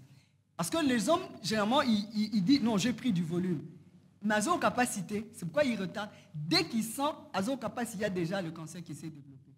Donc, les femmes aussi doivent observer les seins de leur femme, de leur mari. Les hommes aussi observer les seins de leur femme. En fait, celui-ci regarde pour l'autre, celui-là regarde pour l'autre. Il faut le faire en couple. Jusque-là, c'est la seule modalité qu'on a. Et l'avantage aussi qu'a l'homme, comme le sein est extérieur, dès qu'il a la masse, rapidement il peut venir à l'hôpital. Mais la femme, le sein est gros. La masse est là en profondeur, le temps de commencer à sortir. Mais chez les hommes, rapidement ils viendront à l'hôpital. C'est pourquoi vous allez voir, on n'a pas encore un grand nombre pour faire une étude valable. Mais déjà avec ce qu'on a là, la plupart des hommes, chez qui c'est détecté avant, ils s'en sortent quand même. Sauf ceux qui ne s'en sortent pas.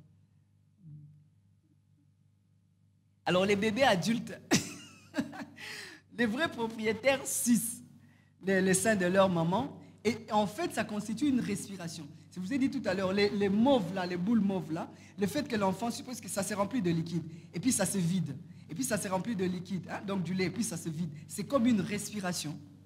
Or l'enfant ne va pas téter toute sa vie. Et donc, pour répondre à Maître, effectivement, il n'y a pas d'études, on peut dire d'études de cohorte vraiment publiées mondialement. Mais les observations mondiales existent quand même pour dire que sucer le sein de sa femme apporte. Une fois, je me rappelle, je faisais une émission à Matadi, alors il y a un type qui appelle, il dit, bon docteur, je voudrais voir, bon, ce n'est pas moi, c'est mon voisin. Il dit que sa femme lui a dit que sucer le sein des femmes, ça apporte les cancers. Vous voyez, là, lui, maintenant, c'est l'inverse. Il dit, sucer les femmes de sa femme, ça donne les cancers. Alors moi, je lui ai dit, écoutez, si vous aimez sucer les femmes, je savais que c'était lui qui posait la question. J'ai dit, non, si vous aimez sucer les seins de votre femme, il faut continuer. Pourquoi? Parce que non seulement vous allez faire cette respiration, mais surtout, c'est quoi? Lorsque les femmes viennent en consultation, nous posons toujours une question. Maman, moi, je suis entre il y a des femmes qui vont vous dire, en tout cas, je suis libéré à gauche, c'est-à-dire 1000 qui ont déjà qu'au bébé. Et donc, les enfants n'aiment pas ça. Et vous, les maris, pouvez constater ça. Parce que les enfants ne t'aident plus. Vous aussi, lorsque le mari, dans cet élan d'amour, lorsque vous allez sucer les seins de votre femme, vous allez vous rendre compte qu'il y a comme un goût bizarre. Le goût bizarre, là, c'est-à-dire qu'il y a déjà un début de cancer. Donc, vous voyez, vous sauvez votre femme. Alors que si vous... Donc, il y a deux options, en fait. Il y a l'option dans le cadre de l'amour, mais aussi, c'est une façon aussi d'être attentif à ça. Mais il y a des hommes qui n'aiment pas. Il y en a qui ont l'inquiétude de ces liquides-là, mais il y en a ceux qui aiment. C'est une bonne chose à encourager. Donc, le gros bébé, moi, je vous encourage à continuer. C'est une bonne chose. Alors,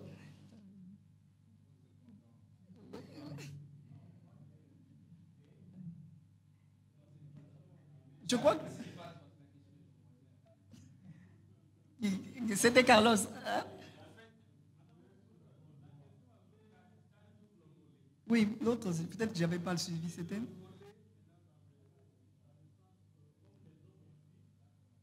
Ah, pour que le. Oui, oui, ah oui. Bon, en fait, oui, je comprends. Oui. Que les femmes aussi puissent sucer les seins de leurs hommes. Oui, c'est ce que j'ai dit. En fait, regardez, si vous rentrez chez vous, quand vous allez observer vos mamelons, vous allez voir que c'est fermé. Il n'y a pas de trou comme chez la femme. Donc, ce n'est pas la même chose. Au départ, lorsque les deux bébés naissent, ils ont le même type de sein. Et puis, lorsque la fille, elle, grâce aux hormones féminines, ses seins vont maintenant avoir beaucoup de trous, les boules là. Et donc, c'est par travers ces trous-là que va ressortir le lait. Donc, mais l'homme, lui, il a un seul trou. Il n'a pas beaucoup de trous, il a un seul trou. Mais le fer, c'est aussi dans le sens où le fer ne serait pas mauvais. C'est aussi dans le sens où, moi je mets ça surtout dans le sens où, pas il fait dans le sens de faire la respiration, parce qu'il n'y a pas de trou comme chez la femme, mais surtout dans le sens où s'il le fait, qu'il y a quelque chose qui commence, il va le sentir. Et surtout l'homme aura mal. Parce que normalement, ça ne doit pas donner des douleurs. C'est autre chose qu'il doit avoir. Mais lorsque la femme va sucer et que l'homme va ressentir des douleurs, ah, ça, ce n'est pas normal. Vous voyez? Et là, en ce moment-là, elle a aidé son mari. Mais dans le sens de respiration, ce n'est pas le même type de sein qu'on a. Bien sûr. Et à palper, voilà. Je ne sais pas si j'ai répondu à toutes les questions.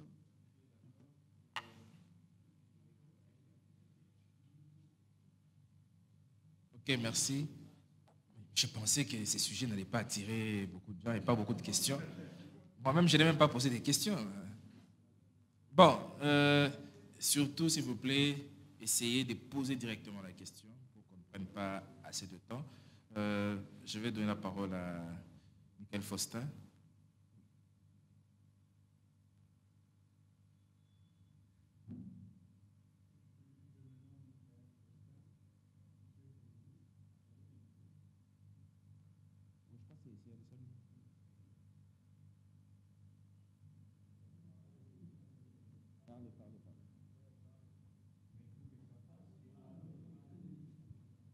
Allô? Voilà. Merci beaucoup. Je me nomme Michael Faustin. Madame la professeure, bravo pour votre exposé. Je suis économiste. Ma préoccupation est de savoir quel est le risque pour les femmes qui appliquent le crème pour esthétiser leur sein, si ça se dit aussi, mais également les femmes qui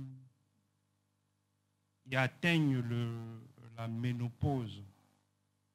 Quel est le risque pour avoir le cancer de sein? Merci beaucoup.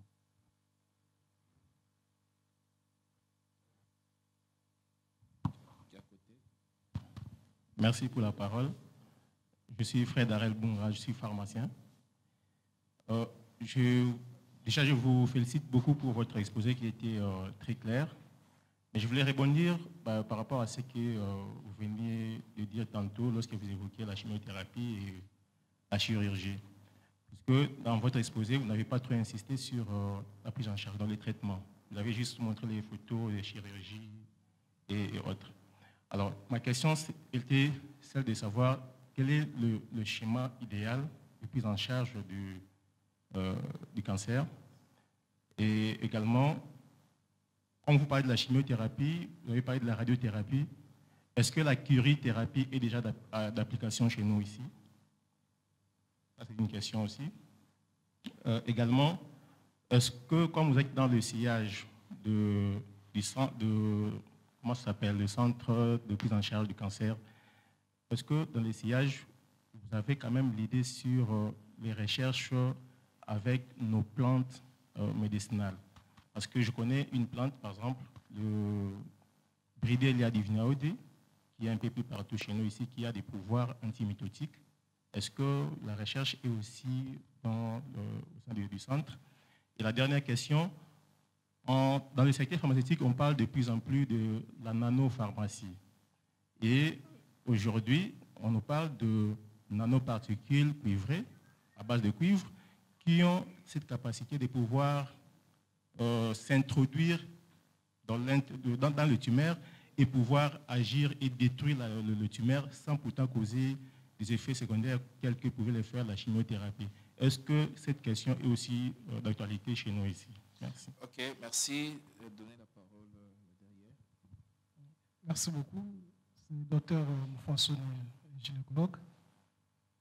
Je félicite le professeur pour l'exposé, qui est hautement scientifique en tout cas.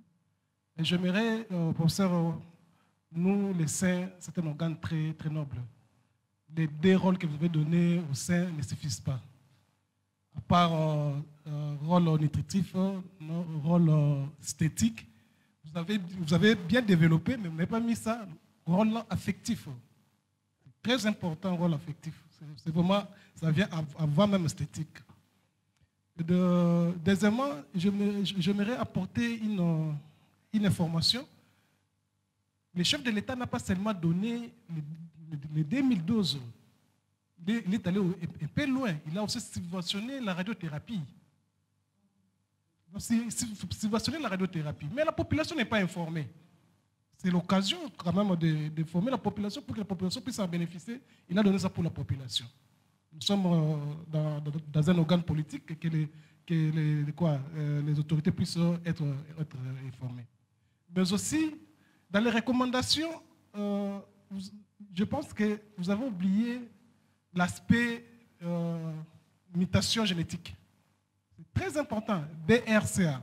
C'est très cher. Je pense que comme on a pris la charge de traitement, mais aussi les détections, parce que ça va sauver des vies de familles, perdre 3 membres de famille pour même cause, c'est vraiment difficile, très, très, très difficile. Mais aussi, si on commençait à faire, on subventionne ces tests-là, je pense que les familles peuvent être sauvées par rapport à ce cancer cancer du sein. On peut faire l'ablation du sein avant même que la maladie puisse apparaître. Donc pour moi, ce n'était pas des questions parce que le niveau était hautement scientifique. Merci beaucoup.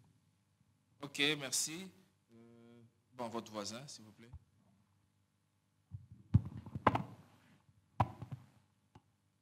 Professeur, je tiens à vous remercier pour votre exposé. Je vais juste te demander. Présentez-vous, s'il vous plaît. Ce monsieur-là qui est là, assistant à la faculté des sciences, département des sciences et gestion de l'environnement et développement durable. J'aimerais juste vérifier cette hypothèse. Alors je dis, on dit souvent à la cité, les gens qui éclaircissent leur peau, ils ont la chance d'être tombés ou soit atteints de cette maladie de cancer. Est-ce que réellement cette hypothèse est vraie?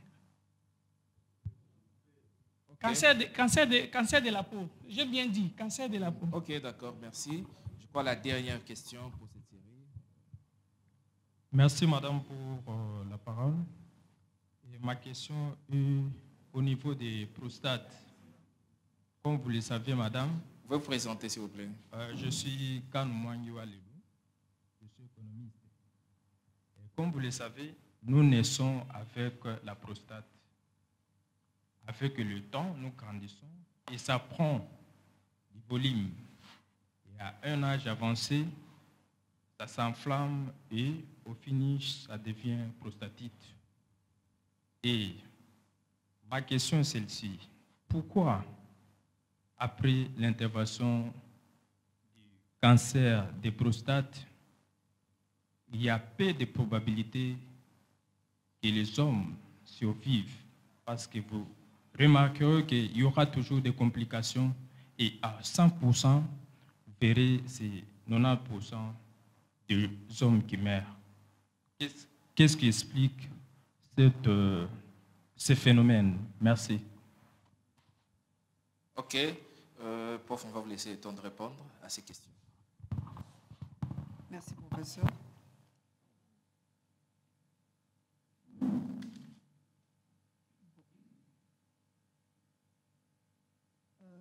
quels sont les risques que courent les femmes qui vont faire esthétiser les seins, comme il a dit?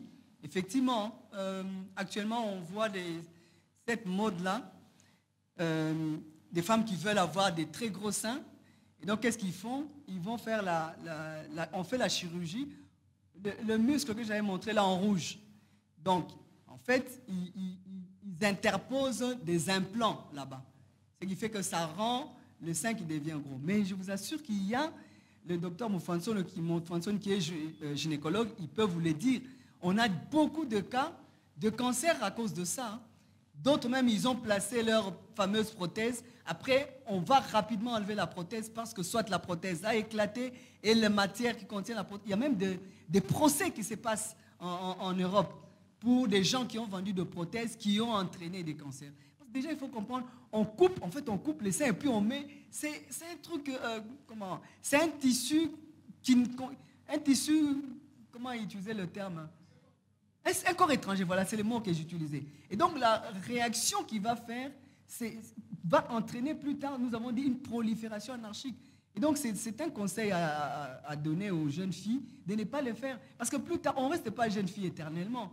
L'image que je vous ai montrée de la... Je ne sais pas si vous avez reconnu la dame là, elle est actrice, la noire là. Il y a une image que je vous ai montrée. Cette dame-là, pour ne pas avoir des enfants, elle a refusé d'avoir des enfants.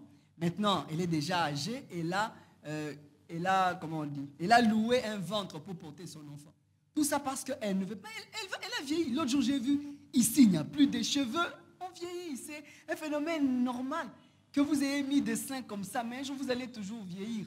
Et là, vous raccourcissez vous-même votre état de santé. Moi, je crois que, personnellement, je ne conseille pas ça. J'ai dit qu'il y a un lieu de se sentir à l'aise avec ce que l'Éternel vous a donné. Il y a beaucoup de gens qui meurent, hein. D'autres peut-être qui ne sont pas des stars, on ne sait pas, mais il y a beaucoup qui osent faire cela et qui ont des conséquences néfastes quand même. Alors, la question sur la ménopause, ça, je n'ai pas bien compris, parce que la ménopause, c'est un phénomène naturel. C'est comme les cheveux blancs. Vouloir ou pas, en grandissant, les cheveux blancs sortent. Les os commencent vous avez des douleurs au niveau de marcher, le dos commence à faire mal. C'est un phénomène normal, naturel. La ménopause arrive, on sait que la ménopause, elle doit arriver déjà à partir de 40 ans. On commence à avoir la chute. Normalement, à 45 ans, une femme normale ne doit plus avoir ses règles. On entre donc en ménopause. Mais il existe ce qu'on appelle une ménopause tardive. C'est parce que je n'étais pas dans un auditoire des médecins. C'est pourquoi j'ai escamoté beaucoup de choses pour que vous puissiez quand même, qu'on puisse se comprendre. Mais je vous assure qu'il y a des ménopauses même précoces. Moi, par exemple, dans ma famille, ma belle-sœur, elle a eu sa ménopause à 32 ans. Imaginez si elle n'était pas encore mariée. Si elle s'était dit, j'étudie, je vais me marier à 36 ans. Elle a eu sa ménopause à 32 ans. Heureusement qu'elle avait déjà 5 enfants.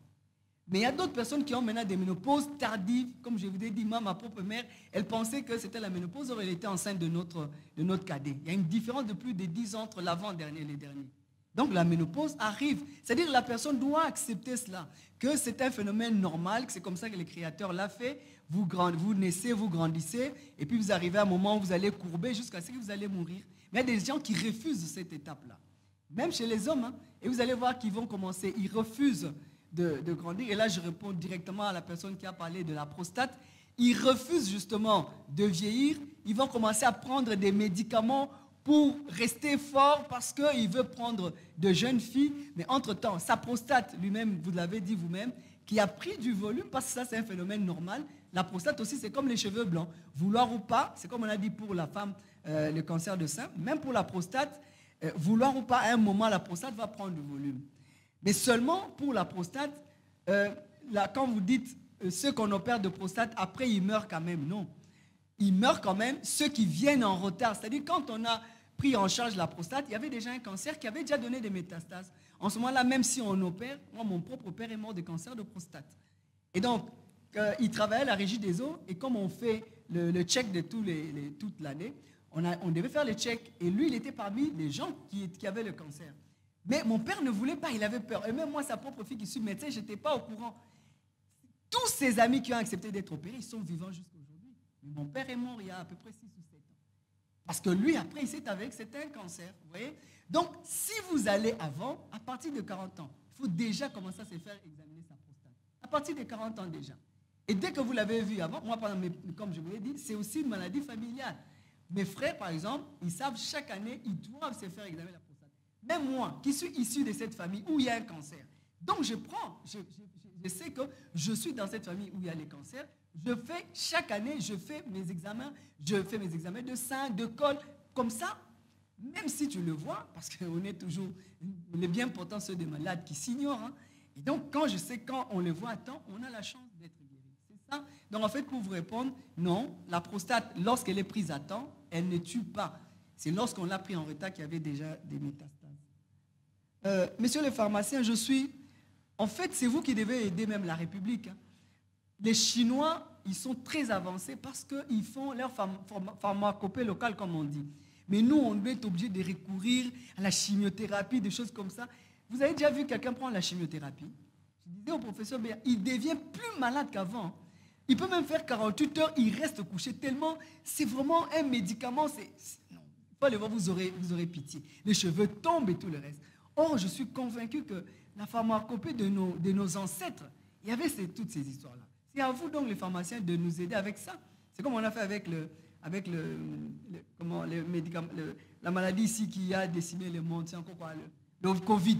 Vous avez vu qu'avec notre pharmacopée locale, ils pensaient qu'on allait mourir. On n'est pas mort, hein, parce qu'on avait notre propre pharmacopée à nous. Donc c'est à vous de le faire. Parce que jusque-là, nous copions, nous prenons ce que les autres nous donnent, parce que nous avons tourné le dos à nos propres plantes médicinales. Et je pense que le ministre de la Santé actuel, il a donné une place au traitement médicinal. Hein. C'est à eux de développer ça. Donc, je pense que vous pouvez le faire. Donc, la curithérapie, je ne pense pas qu'on ait encore. En fait, ça se trouve chez Dr Soulou. C'est les seuls qui a l'appareil de radiothérapie. Et honnêtement, ce n'est pas vraiment mon domaine de recherche. Je ne peux pas vraiment entrer dans le détail. Parce que moi, en tant que radiologue, je suis dans le diagnostic. C'est-à-dire, le malade consulte le Dr Mofansoni qui lui dit, il faut que tu ailles chez les radiologues. Et donc, moi, chacun fait sa partition, quoi. Moi, ma partition, c'est de voir est-ce qu'il a réellement le cancer. Donc, je prends la biopsie, je fais les examens. Et moi, ce n'est même pas moi. Il y a celui qui va, comme on dit, c'est les zengamam ou c'est la Cour suprême, c'est le pathologiste. Hein. C'est l'anapathe qui va nous dire non, c'est réellement un cancer comme le premier avait, ou ce n'est pas un cancer. C'est pourquoi je vous ai dit, le papa que j'ai montré l'image de Mbandaka, là-bas, on lui avait dit que c'était un cancer. Mais il est venu ici, ce n'était pas un cancer. La maladie est plutôt au niveau du rein. Là, c'est seulement la conséquence. Donc, la curithérapie, je ne pense pas encore. Le docteur Mofansoni, la radiothérapie que le président a donnée gratuitement, je pense que c'est seulement pour les enfants. Jusque-là, c'est seulement pour les enfants. Est-ce qu'on donne aussi aux adultes? Parce que là, je n'ai pas l'information. C'est bien. Donc, c'est une bonne chose. Parce qu'au clinique universitaire, nous avons l'oncopédiatrie et tous ces enfants-là, ils ont la radiothérapie gratuite. Donc, c'est une bonne chose. Mais vous savez, ce sont des dettes que l'État prend. Il faudrait que nos propres hôpitaux de l'État aient leur propre radiothérapie. Je pense qu'avec le CHU de Mamaemo qui est en construction, j'ai vu, le DG nous a montré qu'il y a même la radiothérapie qui est prévue. Là, ce sera une bonne chose. Parce qu'on subventionne maintenant, mais est-ce que tout le monde, tous ceux sont au Katanga, au Kasaï, partout ailleurs, ils doivent venir à Kinshasa pour se faire soigner? Non. Donc, il faudrait qu'on puisse penser à ça et j'espère que les autorités sont là-dedans. Alors, la nanothérapie, effectivement, mais vous savez, ce sont des belles images. Et moi aussi, je regarde ça comme toi, dans les réseaux sociaux, on voit des images. Et même la cryothérapie, hein, on prend de la glace qui va jusque là où se trouve le cancer, et puis il momifie un peu le cancer. Et le cancer s'arrête là. C'est de la haute technologie. Là, je ne sais pas si c'est demain. C'est de la haute technologie. Parce que ce sont des, vous avez dit vous-même, nanoparticules. C'est tellement petit qu'ils vont vraiment dans les vaisseaux qui traversent jusque dans les cellules. Espérons que la faculté de la science de chez nous ici va nous amener là-dedans. Mais c'est vraiment de la très haute technologie. Mais bon, avant nous n'avions pas de voiture, maintenant on les a. Espérons que ça arrivera aussi chez nous. Voilà. Polytech, oui, c'est vous, hein, c'est vous qui devez nous amener tout ça. Les nanoparticules, tout ça, c'est vous.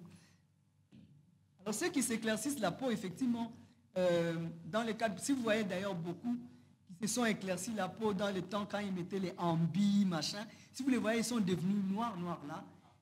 Oui, ils sont devenus avec de peau noire. Beaucoup font ces risques-là de faire le cancer de sein. Mais honnêtement, j'aimerais être une vraie scientifique. comme je n'ai pas de données là-dessus, je n'ai pas envie de m'engager là-dessus. Je n'ai pas de données et donc je ne saurais pas être à l'aise pour te répondre là-dessus. Peut-être que les dermatologues peuvent bien nous répondre là-dessus. La prostate, je l'ai déjà dit, je crois que j'ai répondu à toutes les questions. Hein. Professeur, j'ai répondu à toutes les questions. Merci beaucoup. Merci, professeur. Je vais demander à la salle de pouvoir acclamer.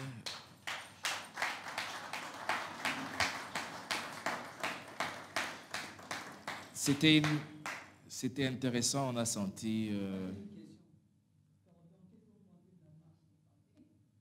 Ah, ok. Il va répondre d'ici, là.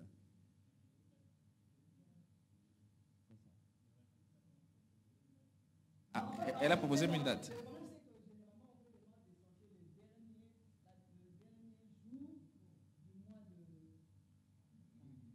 Généralement, on propose les derniers jours du mois d'octobre, parce que tout le mois d'octobre, c'est des conférences, des choses comme ça, et à la fin, mais les gens choisissent leur date comme ils veulent. Moi, j'ai seulement proposé ça comme c'était un samedi, mais j'ai juste proposé. Merci. Donc, nous allons inviter les cordons pour remercier. On ne vous a pas encore remercié officiellement, patientez. Donc, oui, donc, restez, prenez place. Nous allons inviter les cordons pour vous remercier officiellement. Merci beaucoup, professeur. Monsieur le modérateur. Professeur, s'il vous plaît, là, les gens ne vont pas vous voir. Je vais arranger pour vous la chaise. Non, c'est ici. Voilà, c'est là. Ok, prenez place là, parce que on nous a dit que les seins servent aussi à l'affection. Bon, on doit savoir s'il y a un bas, mais pas affectif, un bas mammaire. Ok. Ben, avant de remercier l'oratrice, je voulais seulement dire que c'était pour moi de l'aubaine quand Madame la CG m'a proposé cette présentation. C'était pratiquement la même semaine que j'ai reçu une de nous, une combattante d'ailleurs, parce que je suis, on ne sait pas dire, que le boss du parti avait demandé qu'on puisse suivre. Elle a déjà été suivie par un collègue de docteur François et gynécologue de surcroît. On fait l'écho mammaire, on trouve que c'est un abcès mammaire. Et puis on fait d'autres examens. On devait faire d'autres examens, mais bon, comme il avait apparemment l'anapathe dans son hôpital, directement, il va dire qu'on fasse l'anapathe et on laisse la patiente comme ça. La patiente qui souffrait, qui faisait des fièvres parce qu'il y avait abcès mammaire, avant de continuer avec les traitements, vient d'abord avec l'argent pour qu'on fasse la biopsie et lui-même a prélevé. Voilà, maintenant, le boss envoie la patiente chez moi. J'appelle les médecins, je lui demande, bon, devant la patiente et consort, il y a quand même une déontologie. Alors, bonjour docteur, bonjour, mais est-ce que, parce que la patiente était, pour elle, il faudrait seulement que le chef sorte l'argent pour qu'on parte faire cette biopsie avant de passer à autre chose. Le chef n'a pas que le docteur Soft comme médecin. Oui, principalement, on a un docteur Soft, mais il y a beaucoup de médecins que les chefs consultent. Et surtout que dans l'équipe, il y a docteur Soft, il y a docteur Christophe Moulumba. Vous savez, faire des débats avec docteur Christophe Moulumba, les cordes là, c'est compliqué. Lui, quand un médecin tape à côté, non, ce n'est pas de la science, ça. Je sais qu'il me suit maintenant, là, il comprend comment. C'est vraiment comme Papa Béa. Quand c'est pas ça, il dit non, c'est pas ça. Alors moi, je ne pouvais pas m'hasarder d'aller dans ce schéma-là. Je dis, mais on va sauter cette étape. Et puis, bon, si vous pensez que cette dame peut faire les cancers, non, il n'y a pas de cancer là-bas, il n'y a rien de tout ça. Mais pourquoi on va faire la biopsie? Lui-même était tellement convaincu, madame la CGT, là, je crois que ce jour-là, vous étiez là. comme c'était sur main libre pour essayer de calmer la patiente, pour qu'elle accepte qu'on fasse la biologie et autre chose. Monsieur, est-ce que toi, tu as déjà travaillé aux cliniques, toi? Bon, moi, j'ai dit, ok, c'est bon. Comme tu vas entrer dans ce terrain, on y va. Mais bon, je vous passe les détails parce que c'est un spécialiste. C'est pour dire que moi, je pense que lorsque, comme le prof a dit, vous pensez que ceci, ça devient compliqué et suspect, allez-y aux cliniques universitaires. Allez, quoi? C'est CHU, quoi. Maman est devenue quoi encore? Voilà, c'est CHU, ainsi de suite. Vous voyez, les spécialistes, c'est vrai, mais pas seulement celui qui est dans sa structure. Quand c'est un centre de docteurs soft, je sais que pour avoir l'argent, il faut qu'on fasse ces examens. Et je peux demander les bilans comme je veux à tout moment. Je pense que le prof a donné, quand le prof a donné les étapes des bilans qu'il faut faire, certaines personnes m'ont vu regarder, regarder l'assistant Carlos et c'était Carlos et Madame Ali. C'était pratiquement pour ça, parce que c'était vraiment un débat houleux à cause de ça. Et ces dames-là, parce qu'on ne sait rien faire, bon, j'ai laissé continuer dans ce qu'elles pouvaient continuer. Bon, elles souffrent. Elles souffrent.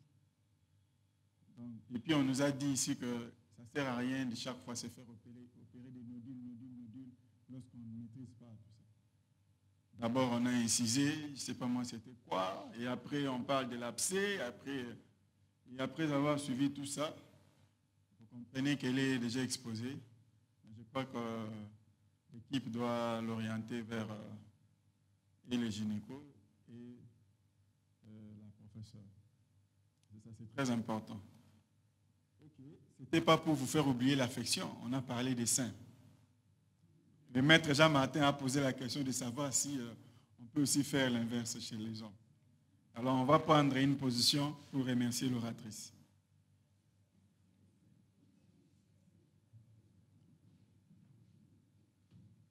La position des gros bébés. Et vous savez, la personne qui a posé la question de gros bébé, on l'appelle Chou. Voilà, vous avez vu cette personne qui a suivi. On l'appelle Chou.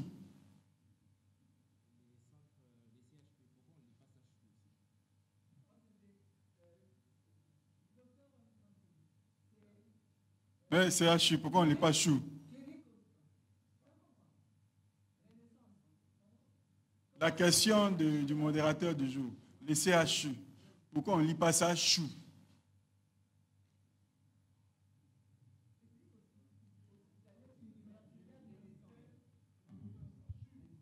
C'est une façon de vous dire. À sa droite, notre maman Béa, que vous avez vu un jour, là, appelle maman Béa, appelle papa Béa, affectueusement. Et c'est comme ça qu'il y avait de gros bébés. Ok, bon, alors, c'est comment on va faire? Les bas de gros bébés, c'est comment? Non. Les bas mammaires. On fait ça comment? Ok, ça va. On fait les bas mammaires comme le secrétaire Carlos a montré. Tapez. Non, madame n'a pas fait les bas mammaires. Tapez. Ah, c'est les bas mammaires. Merci beaucoup, professeur, pour répondre place. C'est de l'affection. Spécialement aujourd'hui, nous avons même enregistré, parce que comme la connexion a bégayé, la cellule de communication a préféré enregistrer pour partager cette matinée juste après cette matinée. Je ne sais pas si je me suis bien exprimé.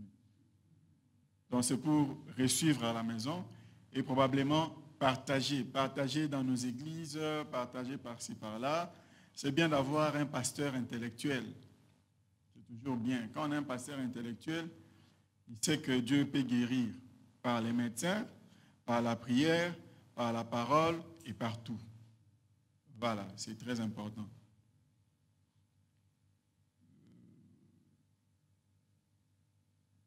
Nous avons plusieurs communiqués, mais on commence avec les funéraires. Nous avons le docteur Mbelou. Dr Mbelou a perdu son mari, professeur Malemba. Voilà, le professeur Malemba. Il est mort de cancer du cerveau. Cancer du cerveau. On parlait du cancer ici. Donc, elle est en France, je crois, parce que c'est là que son mari était suivi. On avait mis un communiqué dans le groupe. Donc, je pense que vous la soutenez déjà, c'est très important. Elle a dû interrompre son travail parce qu'elle travaillait avec Dr Christophe chez Mutombodi Kembe pour aller assister son mari. Mais bon, voilà. Dieu a décidé autrement par les moyens des cancers. Voilà. On a encore une autre mauvaise nouvelle que je venais de recevoir avant d'entrer ici. Le Sete Tondi qui avait perdu sa sœur. Sa sœur là est décédée. Je pense qu'il ne va pas se fâcher parce qu'il nous a dit ça dans le deuil. C'était ce qu'on nous a parlé aujourd'hui. La sœur est plus jeune, très jeune même. Trentaine, je crois. Elle était de 89. 89, donc 35 ans. On fait l'autre ici et puis on va faire le deuxième. Est-ce qu'elle avait consulté à temps, ainsi de suite. Son plus proche, Ribin, m'a dit, il dit, lorsqu'ils ont parlé, il dit, mais voilà, les gens vont dire, c'est parce que je suis scientifique, je suis enseignant. C'est comme on voulait brûler l'oncle ici, alors que c'était le cancer des seins. Donc, la maman n'a pas pu supporter, comme c'est la maman qui est restée avec sa fille. Et la maman aussi était aux cliniques. Donc, la maman nous a quittés hier. Donc, on va faire le communiqué déjà là pour le soutenir lui aussi. Bon. Mais il faut aussi vivre en même temps. Il est pas si vivre. Vivre en même temps, parce qu'il y a un qui a dit, il y a une personne qui m'a dit, je le répète ces derniers temps, il dit, quand on est jeune, on se prépare, on se bat pour notre avenir. On cherche, on amasse de l'argent pour l'avenir.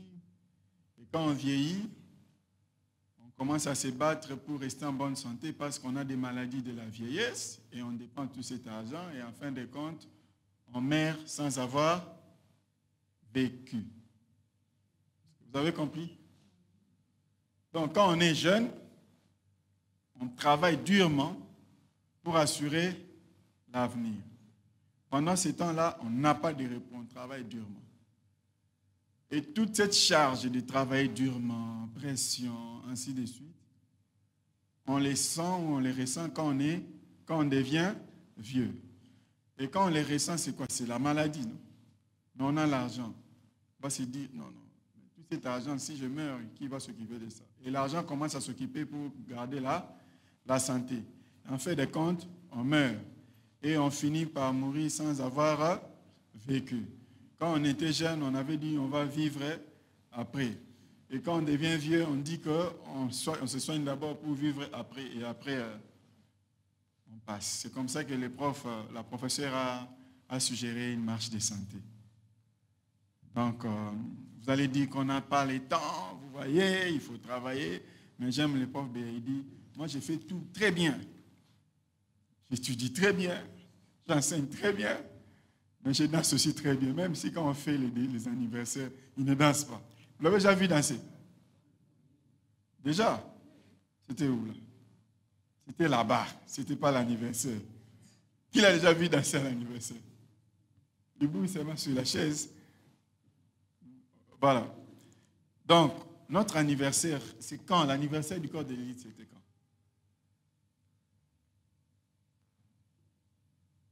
C'est passé comme ça, personne n'a posé la question. Parce qu'il y avait tout ce qui s'est passé, tout ce qu'il y avait. C'est le 26 septembre.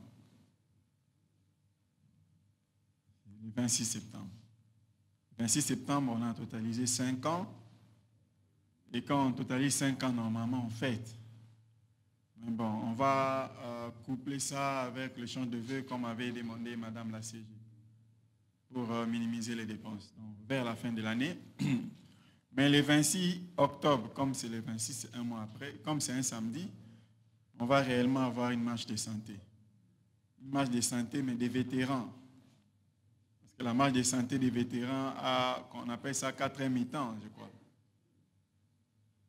Donc, il faut programmer un 7 mi-temps-là. Donc là, c'est le domaine du secrétariat. On va voir comment arranger ça. Et la tenue aussi, hein, pour cette marche de santé. Mais je crois qu'on aura l'experte devant nous. Cette marche-là ne sera pas dirigée par les hommes. Elle sera dirigée par les dames qui seront devant nous.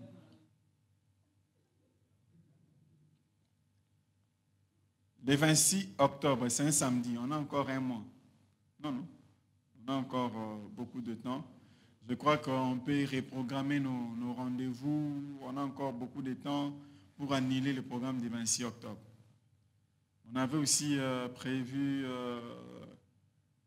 certains samedis sport ici, mais ça n'a pas encore lieu parce que on ne vient pas faire les sports, même si c'est fitness, ce n'est pas fort, sans avoir été consulté par son médecin. On a un peu peur. Il faudrait que ces jours-là, qu'on ait les différents médecins ici, même si ça sera seulement sauter, mais qu'on ait un peu un équipement complet. Nous sommes quand même le corps de l'élite scientifique pour intervenir à tout moment, même si on ne souhaite pas ça.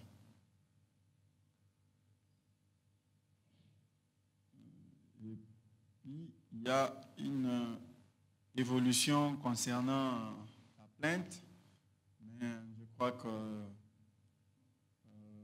parle pas. Je crois qu'on n'en parle pas. Ok. Est-ce qu'il y a une autre communication?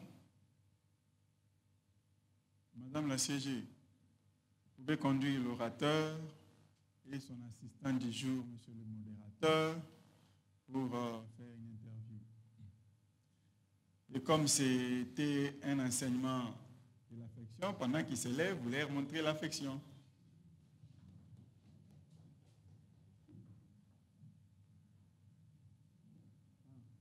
S'il vous plaît, on me dit ceci, on signale. Les gens du corps de l'élite n'ont pas l'habitude de liker les publications du corps de l'élite. Ni de liker, ni de partager. C'est compliqué. Si on fait ça, on enregistre, on fait ça d'abord pour nous-mêmes. Mais si nous-mêmes, on ne like pas, nous-mêmes, on ne partage pas, bon, les autres vont liker à notre place, c'est pas normal. Liker, partager, publier, surtout notre chaîne YouTube. Il faut suivre beaucoup plus notre chaîne YouTube par rapport à d'autres chaînes. On met des choses là pour vous, c'est très important. Merci. On se voit le jeudi de la semaine prochaine dans les préparatifs de la marche de santé affective du 26 octobre.